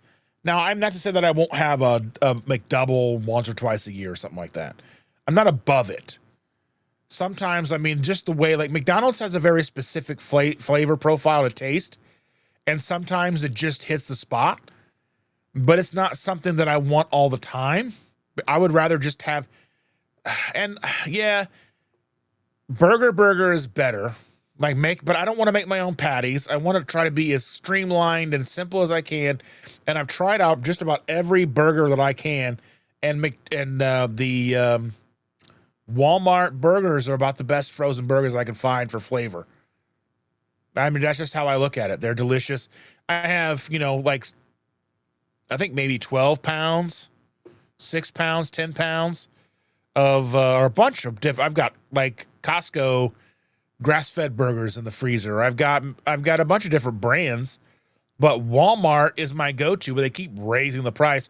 I don't know what I'm going to do if things happen to where, like, they say beef is going to $10 a pound or like $20 a pound. I don't know what I'm going to do because chicken doesn't cut it. And if beef goes that high, it'll be hard to find chicken, I think. And we don't really eat a lot of pork.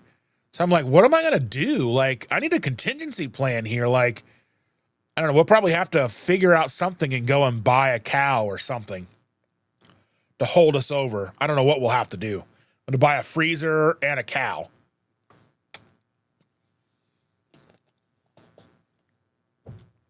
If the local farms or the local butchers around here could get us a cow in a timely manner.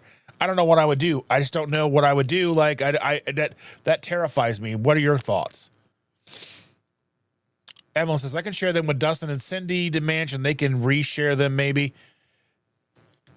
Yeah, if you want to send me recipes, Evelyn, I can put together like social media posts, whether they go on Instagram or on my YouTube posts or whatever. Maybe I can throw in make a mug cake recipe every once in a while. Maybe make maybe commit maybe one a month or something like that. Maybe make a mug cake just for those who are interested. Because most mug cakes are just a couple of minutes and they're pretty quick and easy and simple. Like if you truly want something easy, a mug cake is probably going to do you just fine. But let me know what you think. Let me know what you've got going on and we'll see.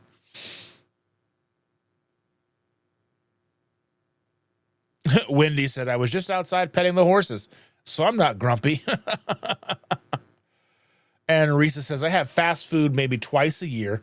Me too, really. I mean, unless you count Coke Zero from McDonald's, because literally McDonald's is around the corner from my house now, and I'm always like, oh, I want a Coke Zero. That sounds good. Earlier this year, I had Popeyes opened a town near us, and I had to have some. I haven't had it since. I only go for spicy burger promotions and don't get fries. Well, it's like when Raising Cane's opened up. They opened up a Raising Cane's nearby. It's like right there. It's right there in the same spot as Costco. I never had Raising Cane's before, so I went in and got the full thing. I went and got the Caniac the Caniac combo or whatever. Because if I'm going to get it, I'm going to go all the way, right? I was lucky too. They were like, we are out of coleslaw. Would you like extra fries? And I'm like, yes, I would, because coleslaw is gross. So I had that one time. It was okay. It was all right. It wasn't anything to write home about. It was chicken fingers. They weren't crunchy. They weren't crispy. I like crispy, extra bready ones, but those were in line with what I can make at home, carnivore style.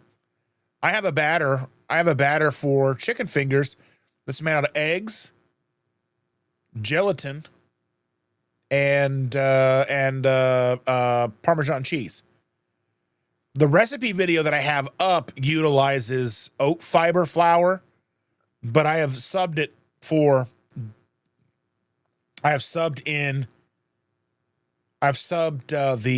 gelatin instead. I haven't remade the video yet. I plan to eventually one of these days. I plan to do a lot of stuff, but yeah. And then those are some of the best chicken tenders you'll have. You just buy the tenders, like the tenderloin chicken strips or whatever from the grocery store. It's so good. So good.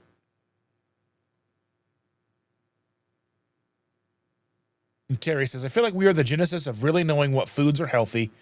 I feel like spices are a huge medicinal thing also, but not all the way unlaunched yet. I think there's a lot of things that, if we look at human history, I think we have humans have amnesia. We go through phases of amnesia where we just forget the past.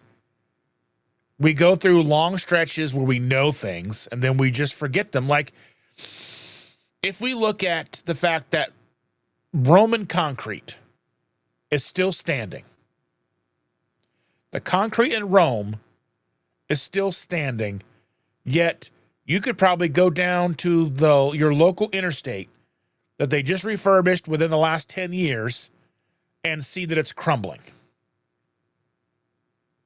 But yet, Roman concrete from 2,000 plus years ago is still standing.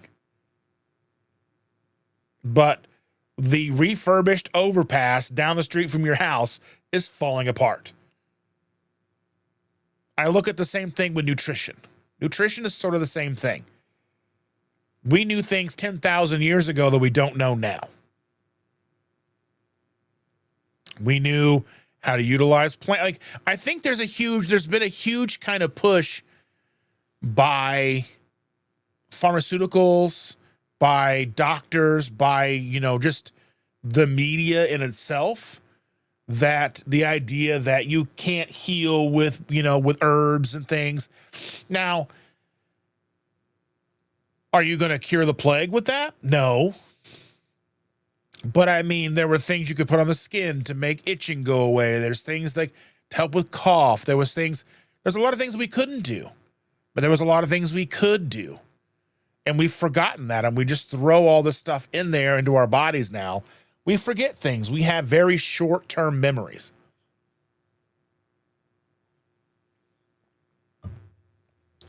So that's my thing,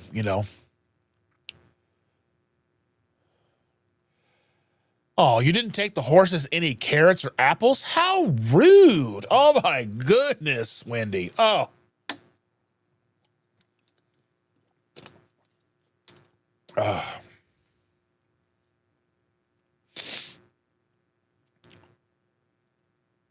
And Jerry says, carnivore is my proof too. And Kitchen Witch says, Terry Sue witches know. I agree. Maritza says, I bought 3 pounds of ground beef and ground turkey. We'll be mixing both and making burgers, meatballs, and meatloaf. Sounds delicious. Sherry says, I tried Popeyes and I disliked Popeyes and KFC. I disliked them both. I've always wanted to try Whataburger. If I do fast food, yes, it's In-N-Out. Yeah, I know that. Imagine that in the next 10 years, mark my words, ladies and gentlemen, mark my words, in the next 10 years, we'll probably have In-N-Out Burger in central Indiana. Let's see.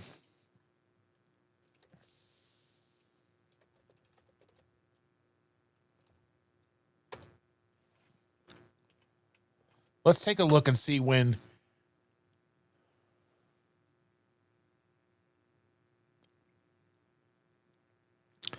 That doesn't help me.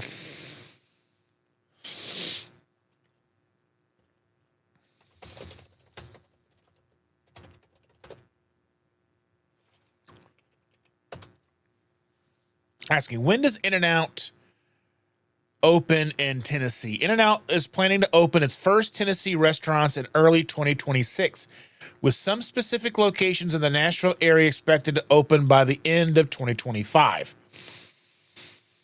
The company is planning to build a new corporate headquarters in Franklin, which is also scheduled to be for completion in 2026, and other locations are confirmed for Madison, Antioch, and Murfreesboro. Targeting opening early 2026 for the first set of locations. Specific locations, Antioch and Murfreesboro, have a target opening of December 10th and December 12th, 2025, respectively. So, if you are in the Tennessee area, you will have options of In-N-Out Burger by the end of this year. Now, that's a 5-hour drive from me. Now, I want to know, I'm curious how that is going to spread. Because imagine if they are in Tennessee, if they're in the Murfreesboro, Nashville area, then that's probably going to spread into southern Tennessee, eastern and western Tennessee. It'll most likely spread into Kentucky, into Bowling Green. How far north will that go? Will we see them in Indiana? Will it take 5 years? Will it take 10 years? I'm curious.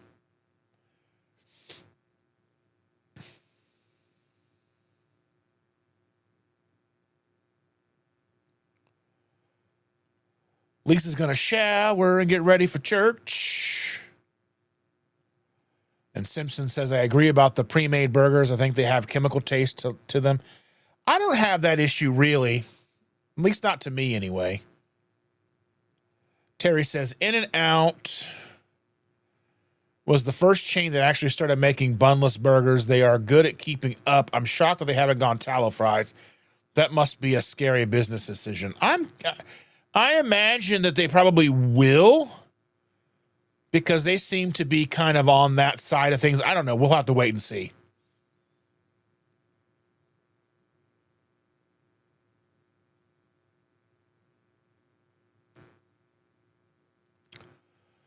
Jerry says, I do eat Kelly Hogan ice cream. Yes, but that is rare. If I cannot eat during the holidays, I am no saint nor martyr. It's because of my why. Yeah. No sweetener, though.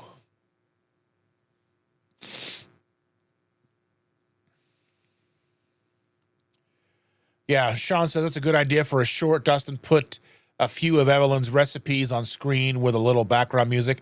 I could probably make those. It probably wouldn't be too difficult, really, to make full shorts. Because, really, you're just putting couple of ingredients in, stirring it, putting it in the microwave, pulling it out, and then showing what it looks like cooked. So yeah, I'll probably do that if she wants me to. I'll obviously give her credit and all that fun stuff, but yeah, we'll see. I mean, I'll make no money on shorts, but but it'll be fun.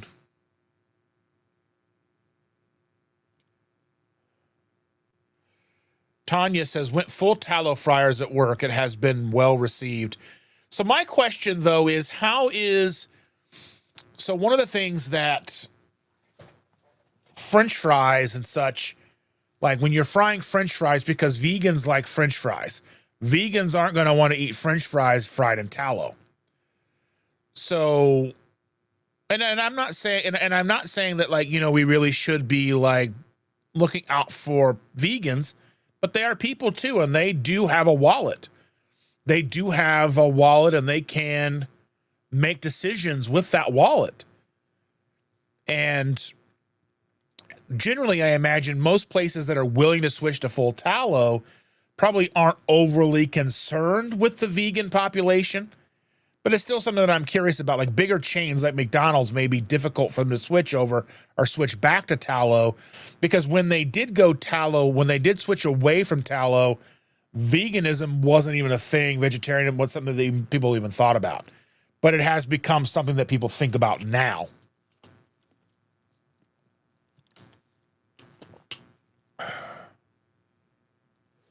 And Sherry says, being retired, I have the time, so I buy the hamburgers, meat, doctor them up, and make my own patties, then freeze them, and I love meatloaf and have to, yeah. I think about this, and I've thought about buying like a burger press and the little slips of paper to go between them and just buying beef in bulk and weighing it out. I'm like, I could do that. But the price difference between the frozen patties and the Walmart burger that I would buy, slim.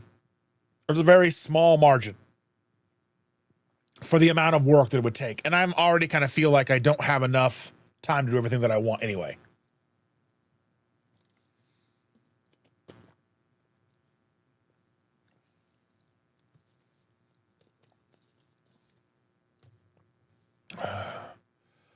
And Sean says, preach it, Dustin. Coleslaw is gross. I've had coleslaw once that was made with like a peanut butter, like a peanut sauce. That was pretty good.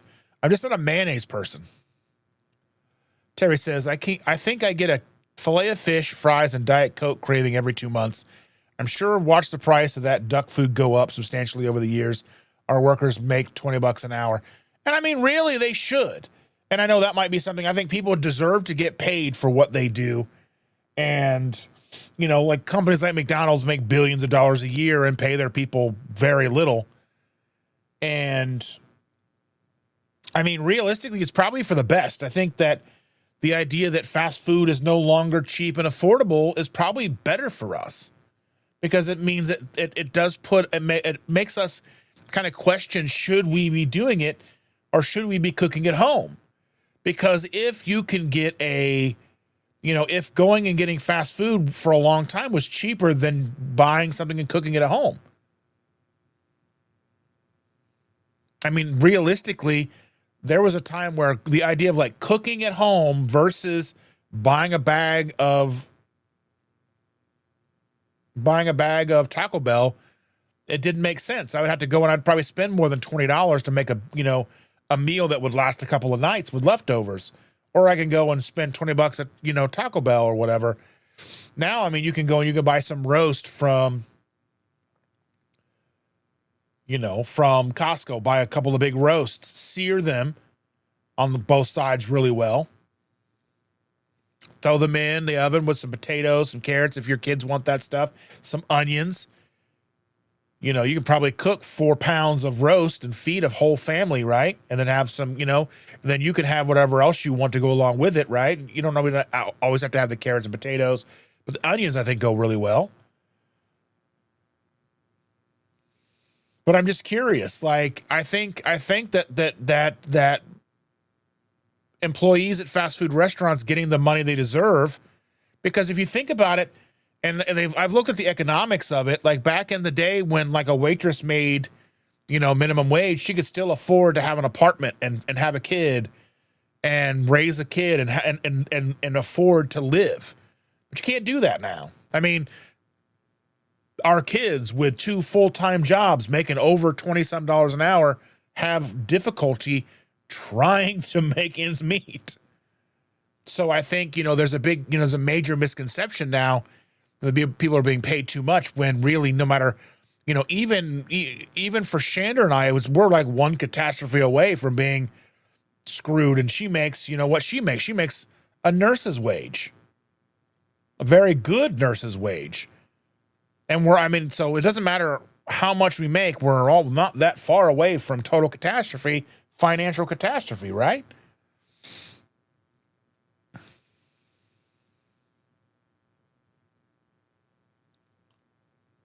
Sonny is in the house. Good morning, Sonny. So very glad to see you.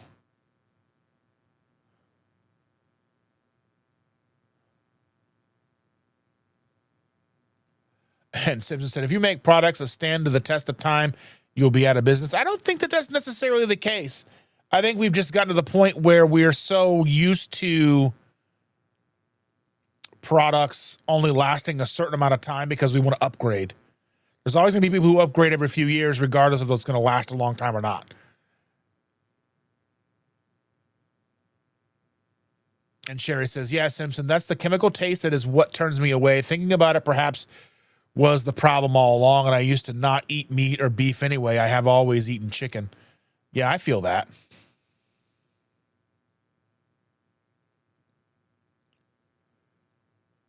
Good morning. Welcome to Mannix Gaming 6949. Welcome. Hello. Glad to see you. And Brian says, went full tallow fryers at work, has been well received. That's good to hear, Tanya. Wish I was closer.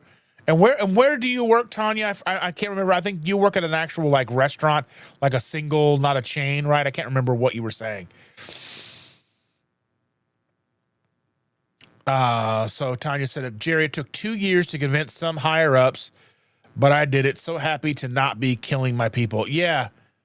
That's so interesting. Yeah, it's still one of those things, like you're still cooking French fries in it. You're still cooking whatever you're cooking, like I don't know what I don't know what you guys serve there, but you're still cooking things that are probably not so great. But And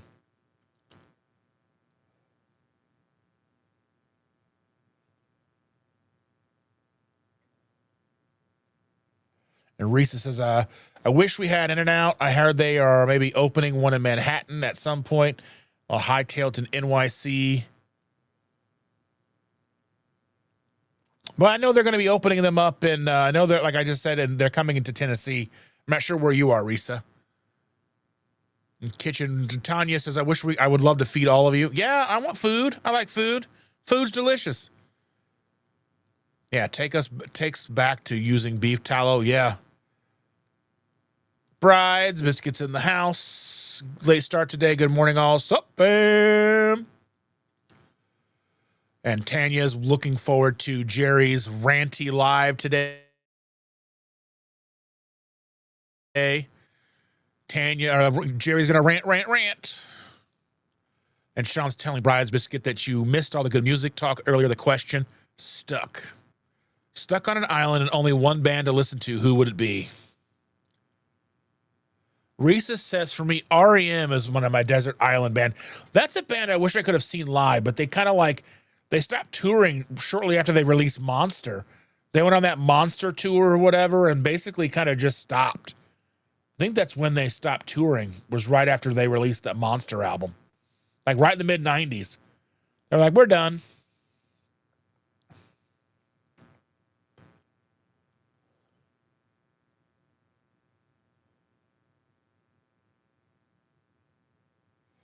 Jerry says, we're going to rickify it today. I need watch hours due to being sick last week.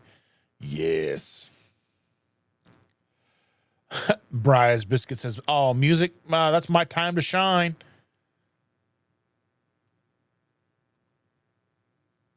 And Rick says, I use coconut oil for my vegan friends. I love that. And Tanya says, yeah, that was the holdup, but we only had like 2 vegan regulars anyway, so.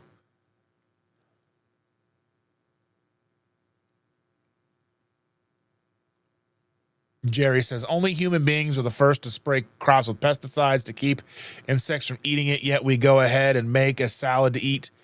Gross. And Rick says, I like how the term duck food is catching on.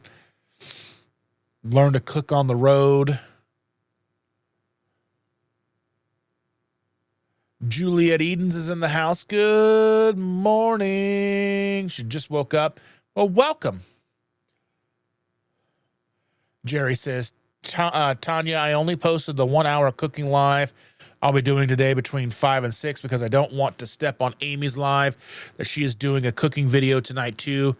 Just being courteous. Well, that's very sweet.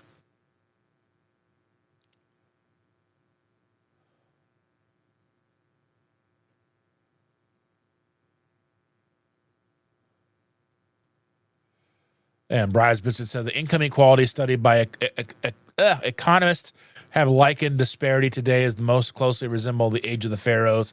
Our minds have been colonized. Yeah, I mean, everybody should make more. And Carl keeps his duck food to a minimum. Sherry says duck food term is offensive to me, but only to me. But why? But why is that offensive? I asked that because I don't think that he's talking about like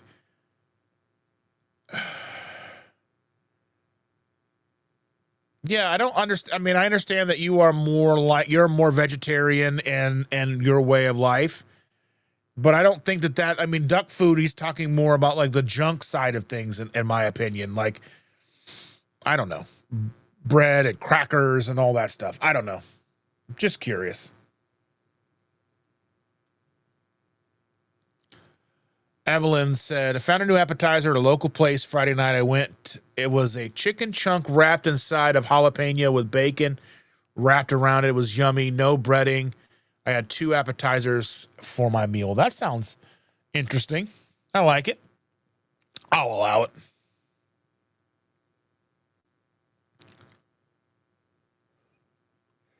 Lisa's got to run. Well, have a good one. Got to run. Have a great day, everyone. Thank you, Dustin. You're so very welcome. Have a good one. See you soon.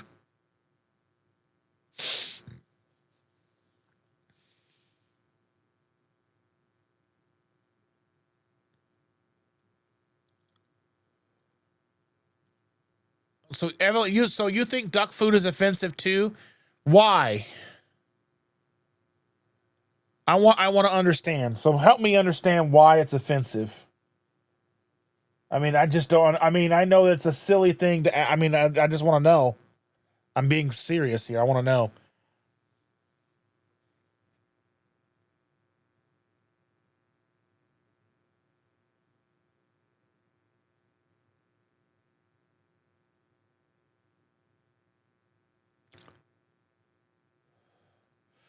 Oh, so Tanya says private members only German club, schnitzel, wings, and French fries.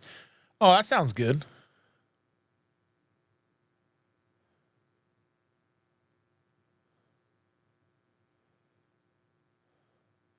Maritza says, don't forget to like and subscribe. Don't forget to check out KetoSimple.shop.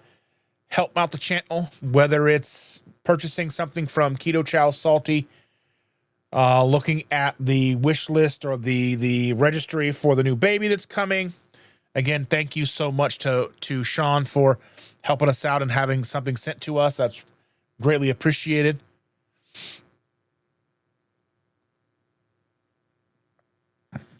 Sean says, thinking Tool might be a good island music band. Yeah, I think that would definitely be if I could bring a few albums, wasn't limited to one band. I think I could bring Anima. Anima would be a staple for me.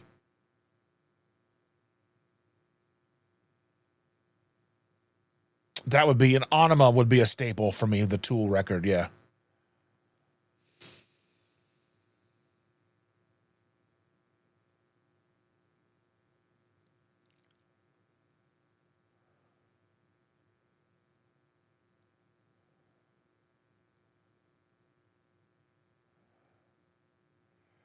Lisa's back, ready for church.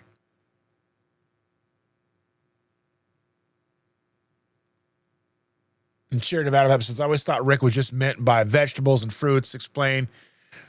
So, I mean, really, I think Rick uses it as a kind of a catch-all. I don't know, like, just, I mean, but realistically, everything we've ever fed to ducks, like moldy bread, is awful for ducks. You don't want to feed ducks rice. You don't want to feed ducks all the things that we feed to ducks.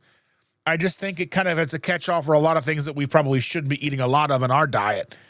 Really, I mean, I don't know. I mean, I'm paraphrasing here, but I'm just like, I don't know. I'm just curious why things offend people.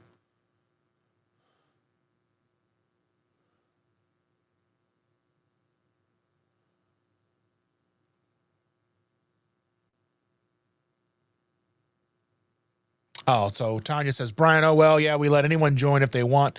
We'll sign you in as a guest.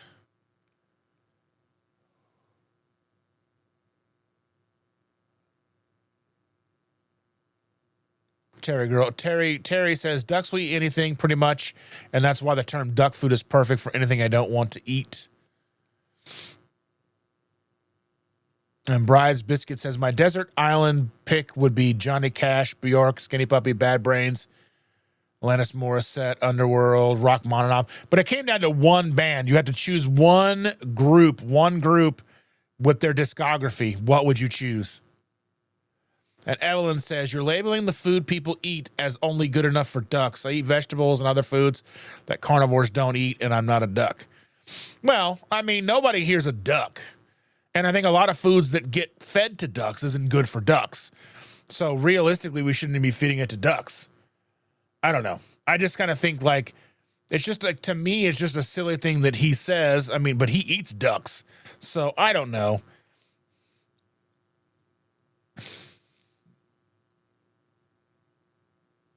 I didn't think it was offensive, to be honest with you. But that's just me. I mean, when he first started saying it, I was like, why do you keep saying duck food? Why do you keep saying everything's duck food? Why do you think everything's duck food? I don't know.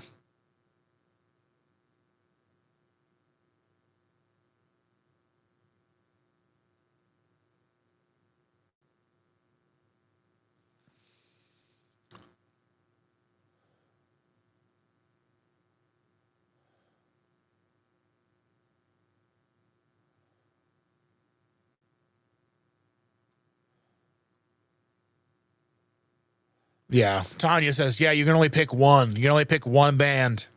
That's what makes it so hard.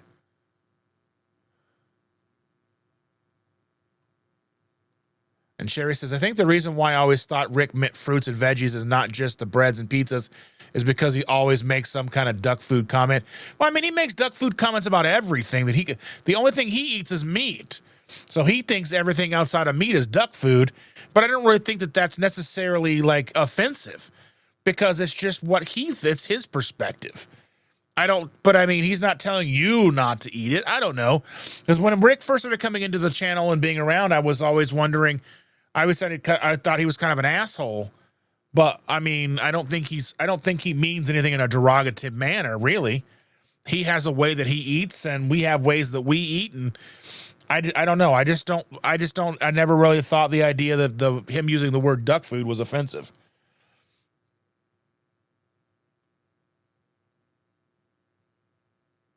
I mean, everybody's offended by something, right? Jerry says God offends people. Some people don't believe in God. Some people believe in multiple gods. It's a matter of which God do you believe in?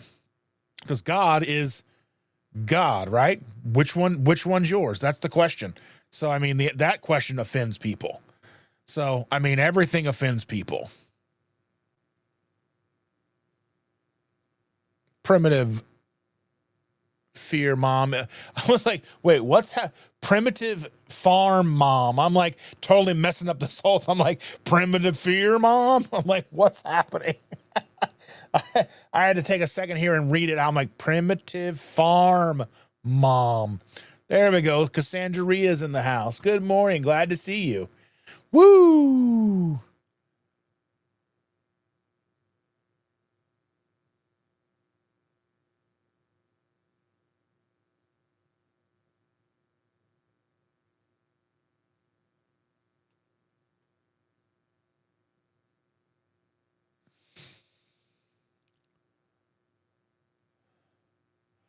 So Sherry says that you and I are on the exact same page with the duck food term. And Evelyn says it's insulting. That's the way it's said. That's the way it's received by many. I'm not going off the deep end because I'm hurt, but I wouldn't say it in front of my vegan friends. So, I mean, it being a catch-all for anything that's not meat, I guess. I don't know. I guess I never really thought about it too deeply.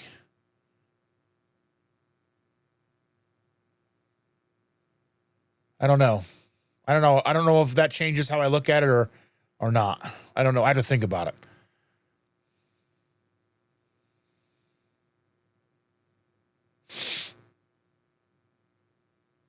And Brian's business says music is life. Saw Bjork during the Sugar Cubes era. Highlight was Tibetan Freedom concert. She ruined me when I saw her movie Dancer in the Dark. That movie was such a terrible movie, and not because it was a bad movie, but like it was just like as a movie, it was an awful experience to watch that movie. I don't know. If you've ever seen Dancer in the Dark, maybe you'll understand. And I imagine Bride's Biscuits probably has seen that movie. But if you're ever a fan of Bjork and you watched her movie Dancer in the Dark, it's just a bleak movie that doesn't get better.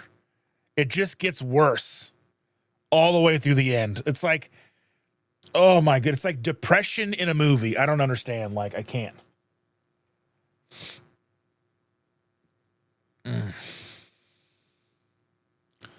Just Jason Keto's in the house. Good morning. Good morning. Good to see you.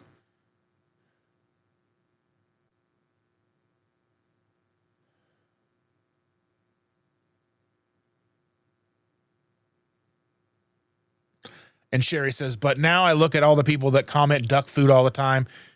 So now it's not just him. Sorry, I didn't mean to start a war. That's not, I mean, we're all here. This is a community and we have to talk about this stuff. I mean, if we don't talk about it, I mean, how do we know? I never thought of it as offensive, but if people that I care about find it offensive, then I've got, then we have to discuss it. And that's just the way that it goes. I mean, I don't think it's offensive. I think it's a silly thing to say.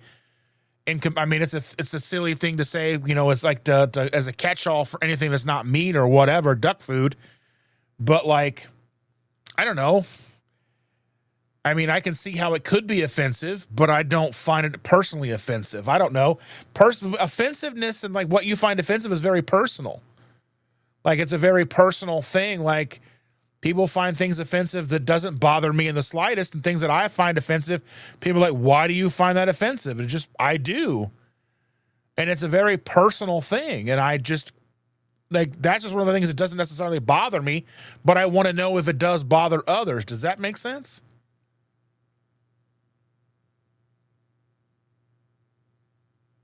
And Risa says, yeah, you're lucky to have seen the Sugar Cubes era.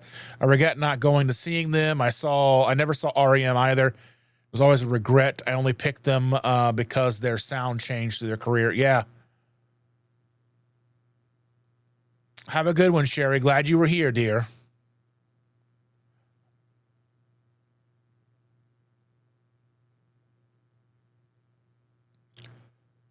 And Jason's saying, I hope everybody having a great weekend.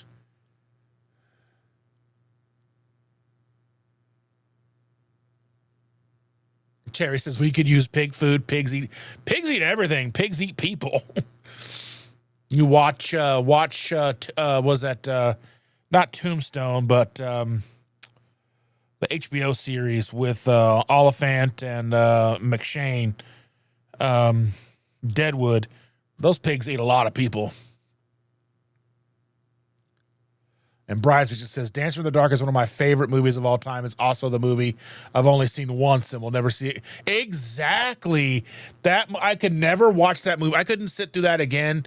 Oh, man, it's just the most bleakest thing you could ever, like, just the most bleak.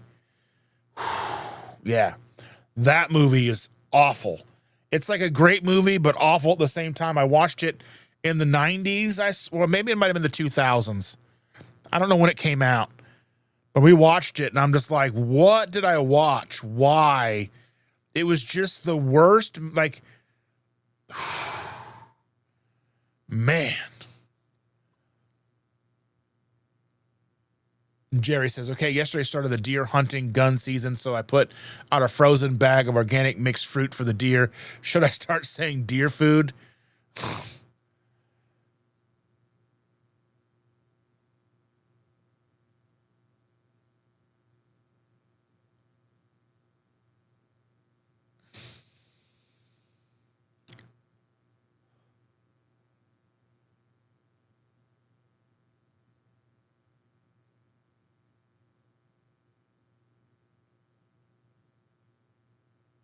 Let's see.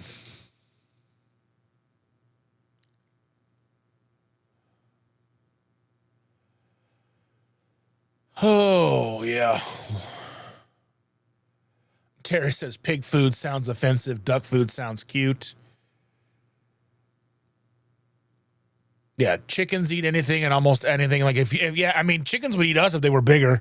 If chickens were 100 pounds, they'd probably eat us.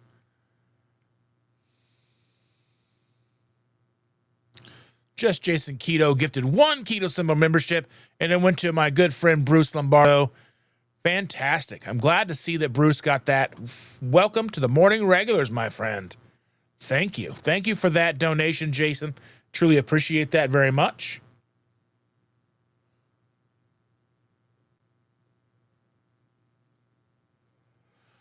And Cassandra Rhea is asking, are you planning on doing Thanksgiving keto style or just forgetting about keto for the day? I am planning to do the best that I can. I'm making Chris Cooking Nashville's mashed potatoes 2.0. I'm making a turkey. I got stuff to make my keto stuffing. I'll probably have some mac and cheese. The kids are making mac and cheese, so I'll probably have some of that. But the bulk of the food that I'll be having is turkey, stuffing, mashed potatoes, gravy. You would think gravy would be more keto carnivore friendly, but most of the time we're making gravy as a roux and you're adding flour and yeah. So I know Chandra will make a gravy. I bought the cheap packet gravy to make. I shouldn't, but it's easy and it tastes good. So yeah, but I'm planning to be as good as I possibly can, but we'll have to see. And Bryce just says, I loved REM, especially early. The other bands that changed were U2 and Radiohead. Bryce just says, Dancer in the Dark is the darkest thing, is the darkest anything ever released to media. It's hard pressed to find a movie darker than that. Like, it's hard for me to even like recommend like a movie we watched a couple times as in our youth was Kids. The movie Kids about those latchkey kids in New York. That's a dark movie too. Like that movie, there's just some movies I just can't watch now. I just can't. And Jason's asking, is anybody looking forward to KPL 26? I am hopefully going to go to KPL 26. We'll have to wait and see. I got to see if I'll be able to afford a ticket and they sell out before I can buy a ticket. We'll have to wait and see. I want to go. I got to wait and see like what are the accommodations going to look like? How much is all that going to cost? I mean, it's only a 2-hour drive for me, so it's not that hard for me to make it down there. It's just a matter of can I afford to go? And Evelyn says, it bothers me that we say N equals 1, yet my N equals 1 includes foods that some label as duck food. Well, I mean, and we realistically, I mean, these are all very personal journeys. So N equals 1 is very personal because that stands for you are the one person. You are the N equals 1, the one of the experiment. So, well, I mean, and we're all kind of doing that ourselves. I don't know. I've never much liked U2. U2, like, there's some of the earlier stuff, like the Bullet in the Blue Sky and things like that. Like, yeah, that's difficult for me. I don't like U2 very much, but I think they're just kind of pompous.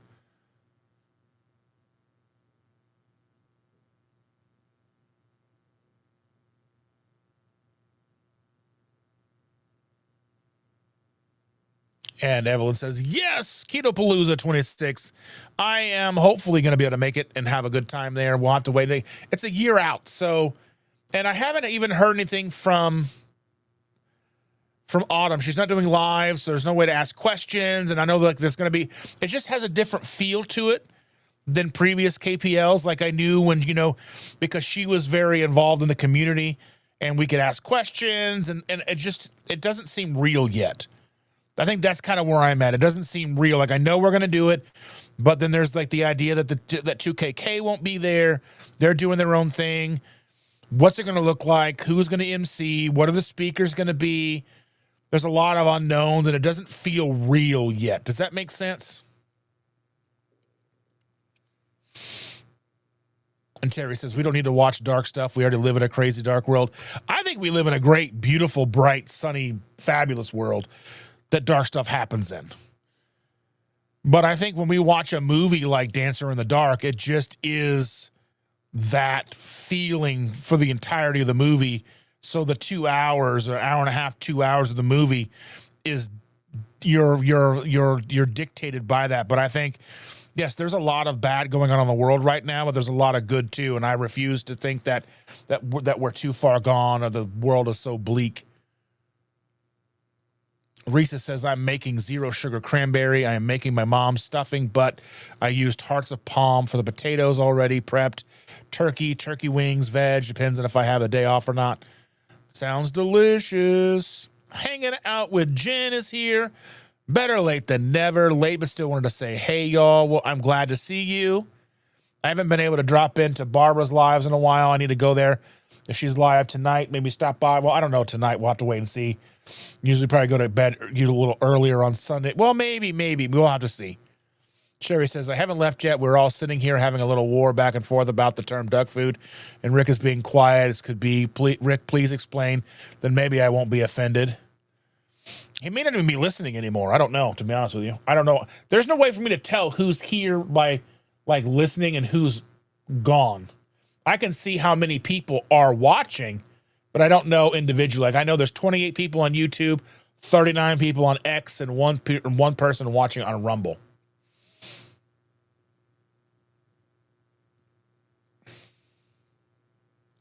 And Risa says homework. By Tuesday, pick your one band. I would have to say it's probably Clutch. I mean, realistically, I don't think that there's and on Tuesday, I'll give you the definitive answer. I'll think about it. But I realistically probably think Clutch is probably what it would be just because. But they don't really have any like chill songs, really.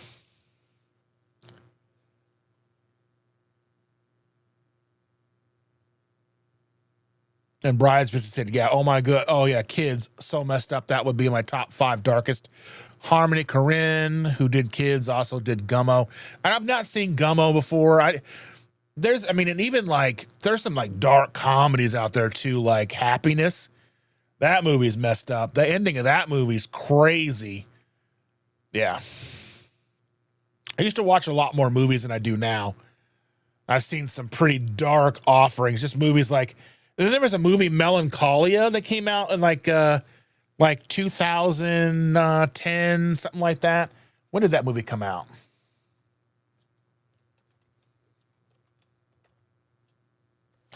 (2011) is when Melancholia came out. That movie messed me up for like a week. Man, it was so depressing of a film. It was like a 2-part movie. Like part was a movie of the lady getting married. Then another part of the movie was like the planet blowing up because some other planet was coming too close. Yeah, it's crazy. That movie, it was so dark and just ominous.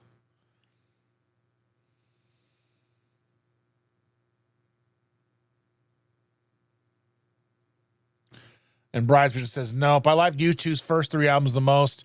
They're an example of never meet the artist. I can't stomach Bono. Loved his early art, though. Yeah, like I have a buddy that went and saw them twice at the Sphere in Las Vegas, paid like $3,500 for a ticket or some crazy amount of money like that. I just couldn't. I don't know if there's any band alive that would warrant me paying that kind of money to see them at the Sphere. I think there's bands that like Pink Floyd should play the Sphere. Get the remaining members of Pink Floyd, get them to dust off whatever they've got going on and play. Even if it's for maybe a 10-date residency at the Sphere. There's a very few number, like Taylor Swift. She could pull off doing a residency, like a year-long residency at the Sphere. She's got that whole draw that would work. There's just not a lot of bands anymore that could truly draw like Taylor Swift. Metallica could probably do the Sphere. Metallica could do the Sphere very well.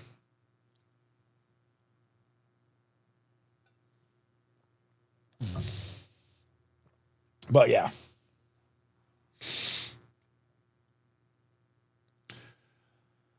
And Sean says, I loved U2s in the 80s and the 90s. They kind of went crazy in the 2000s. Sunday Bloody Sunday, Pride, Gloria, big fan of the older stuff. All of Joshua Tree, got to see them in concert then. Yeah. They just kind of went yeah. Yeah, Reese says not a fan of Bonham himself. Yeah, they're all just kind of posh, I don't know. Like they lost touch really fast.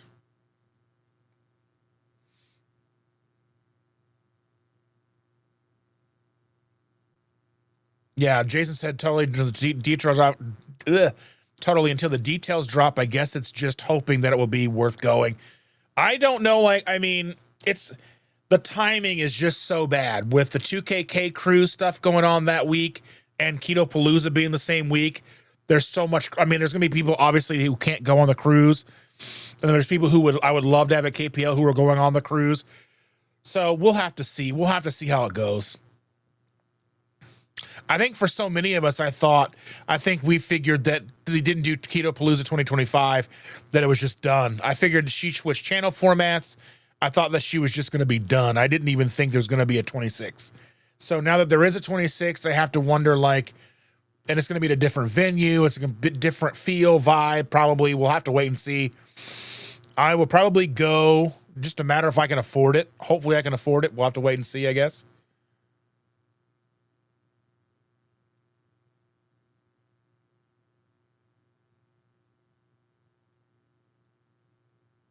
And Brian's business says, I've seen Depeche Mode more than any other artist. I could fly around. I would fly around when they were toured, seeing them multiple times. It would be probably qualify my Depeche Mode pick. That's why they should probably get a restraining order.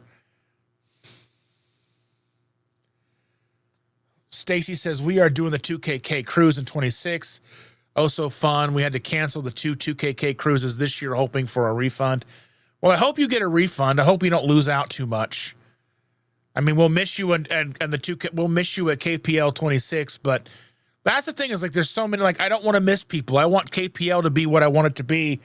And I just don't know how, I just need to see more information.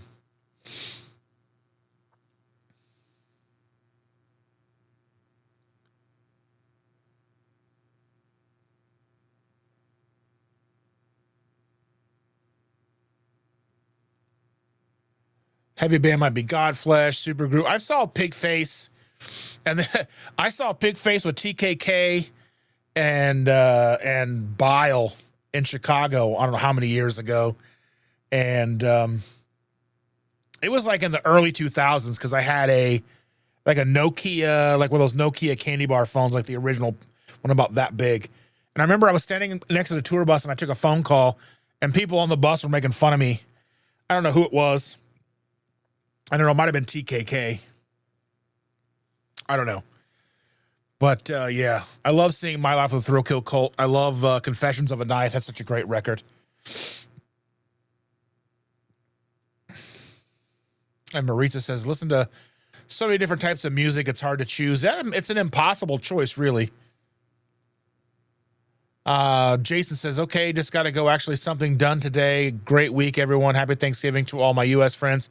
Thank you again, Jason, for dropping that membership. I appreciate you so very much. Evelyn says, if you're on a desert island with only one band, can you have the whole live band with you? Then you could just create more music on the island. Yeah. I mean, the thing is, like, do you get like their entire discography? Can you have all their bootlegs and everything too?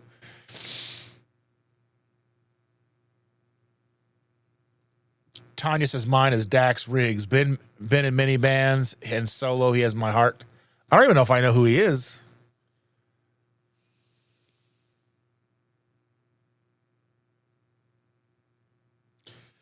Bride's Biscuit says last concert I saw was 7 Seconds back in 2018. Paid $25. Most of the ticket stubs are less than $20. I have a $12 Metallica stub. I mean, I know like when Metallica played here, I have friends that knew Metallica. Friend, like my same friend, she was a very close friend to Pantera. Saw them like 135 times. Like pictures of Metallica at the party and all that stuff, like at parties and stuff and all that. I wish I could go back. Like so many bands played indie that I didn't even know of. And the time that like I just didn't know they were playing here. Like I wish I would have known more of how to know that bands were coming back in the early 90s. And Risa says, we paid a fortune to see Rolling Stones at Boardwalk Hall in 2008. It was worth it. Worth traveling the 2 hours, staying overnight in a motel. Only concert my son has ever seen. I couldn't imagine only seeing one concert. Oh, my goodness gracious. I've seen 1,000. I could just live music in general is something that like I just need in my life. And Terry says, Pink Floyd was my dad's favorite band, and David Gilmour is also awesome. On days I feel out of sorts, I listen to Floyd. Yeah.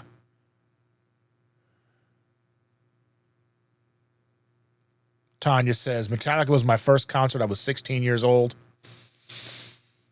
I saw Metallica for the first time in 1998. I was like 18 years. No, I would have been 19 years old by that time. I would have turned 19 before that show. I think it was a month after my birthday. So I turned 19 years old. It was Metallica with Jerry Cantrell and Days of the New.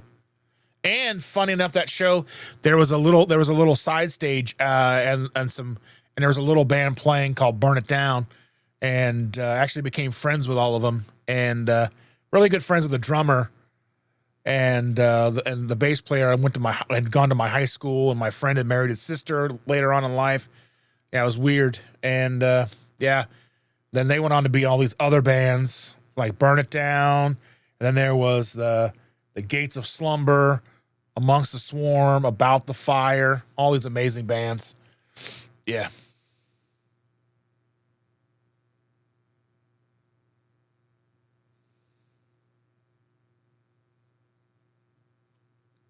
Bride's Biscuit says, I did like Joshua Tree, but stopped after that. Still like Boy in October better.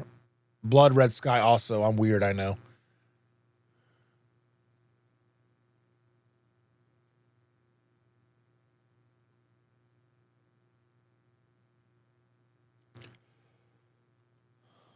Anyone ever heard of Neko Case? I don't think I've ever heard that.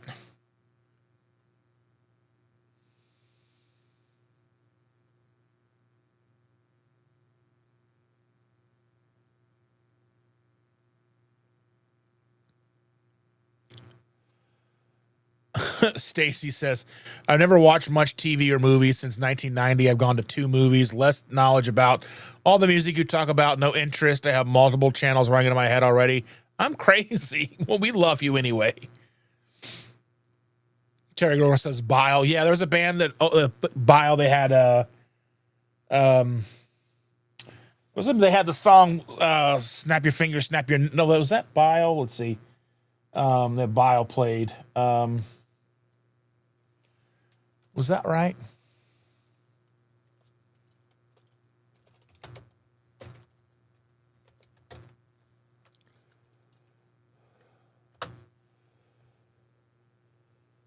Let's see.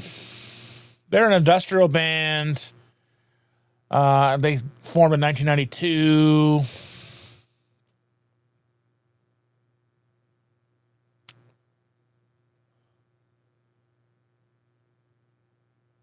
Yeah, I saw them play with Pigface, and they were all they're known like along with like 16 Volt and Gravity Kills and all that stuff. I don't know if that helps you at all. Bryce just said, oh, yes, TKK, sickest live show of any live band, Groovy Man and the Man. Yeah, I saw them in 98. I've never really been that, like, live, they just never really did it for me, I guess. I don't know. I've seen them live a few times, and they play here every once in a while. I just never go.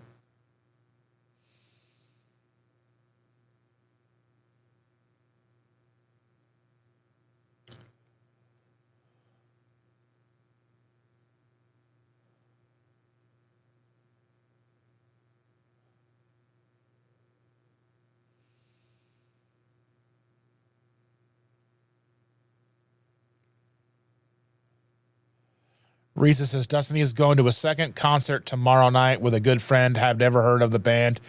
Some form of metal as far as I know. Well, if you find out who they are, I might know who they are. Let's see. Bryce says, Metallica got expensive with Ride the Lightning. I saw them with Armored Saint and Wasp, and it was the most expensive for that venue at $25. That's crazy. But I mean, I think the most expensive show I've ever been to, we had like a VIP experience with Deftones in 2011, I think.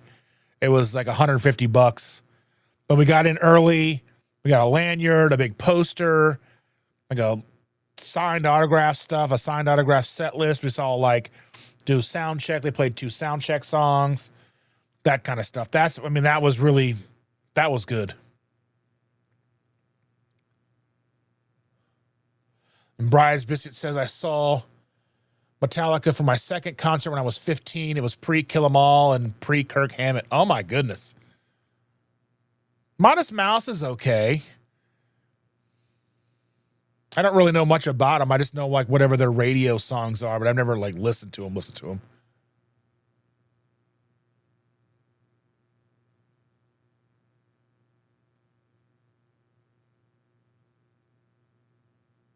And Tanya's like writing all these unknowns down to look up later. Yes. Well, yeah, bile is what the gallbladder makes, but yeah, you know.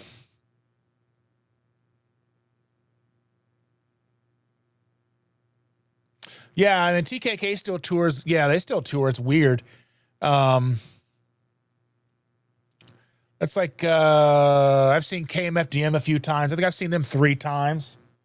I used to have to travel to see them. I used to have to go to Cincinnati to Bogart to see KMFDM, but now they play indie every once in a while.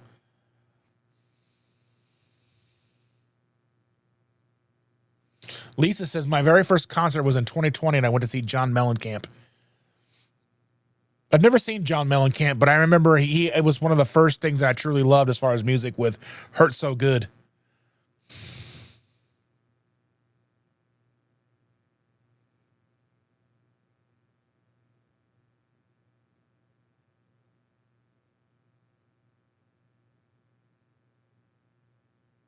That's crazy. The night I saw them is the day after they fired Mustaine and sent him on a Greyhound back to Cali. Did they have a fill-in guitar player? Because I don't think I ever heard about that.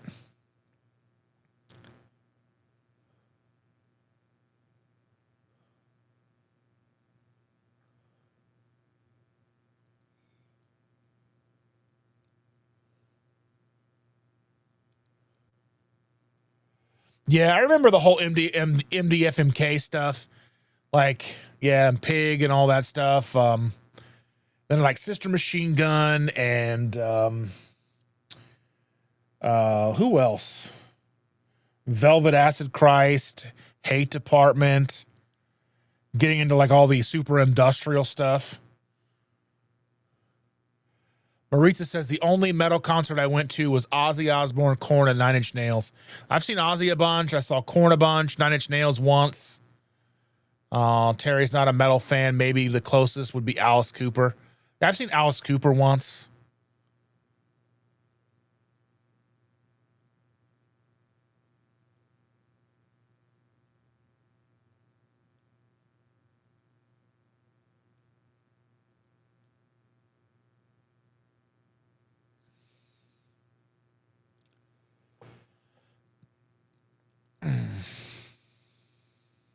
Sherry says, I got to go to the California Music Festival Jam in my 20s. It was all the bands, REO, etc. Get to meet all the musicians. Yeah. I love that. Yeah, I saw Ministry back in 1999 with Al Jorgensen. It's weird that they're still going. That's crazy that they're still going, that Al Jorgensen's still doing his thing. I saw them with Atari Teenage Riot. They gave me like the worst migraine ever. That was one of the loudest shows I think I've ever been to. Next, there's been some other shows that I've been to. Like I went to see Windhand, and that was a loud show. That was so loud. Windhand, female fronted Doom. Man, they're loud. And the opener band was so loud. I was at this place called the Hi-Fi. It was so loud. I get to see, yeah, I love it. I love loud, crazy music.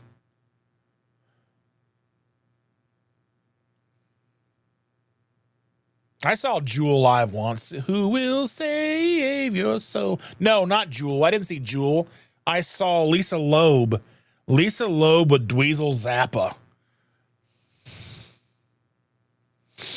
Yeah. I've seen a bunch of weird stuff. I saw Metallica in 2001 at a speedway in Kentucky on the Summer Sanitarium tour. And it was like Korn, Kid Rock, System of a Down, Power Man 5000, and James Hetfield wasn't there. He threw his back out the night before, so he didn't perform. They had like Kid Rock came out and did a song. Surge came out and did a song. Jonathan Davis did a song. It was pretty awesome.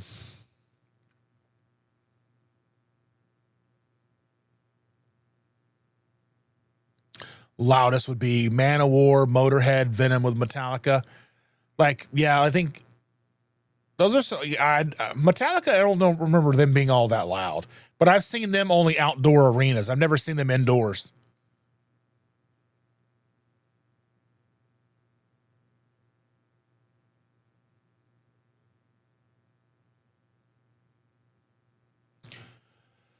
Oh, well, we've been doing this 2.5 hours, 2 hours, 45 minutes. I want to say thank you all so very much for being here.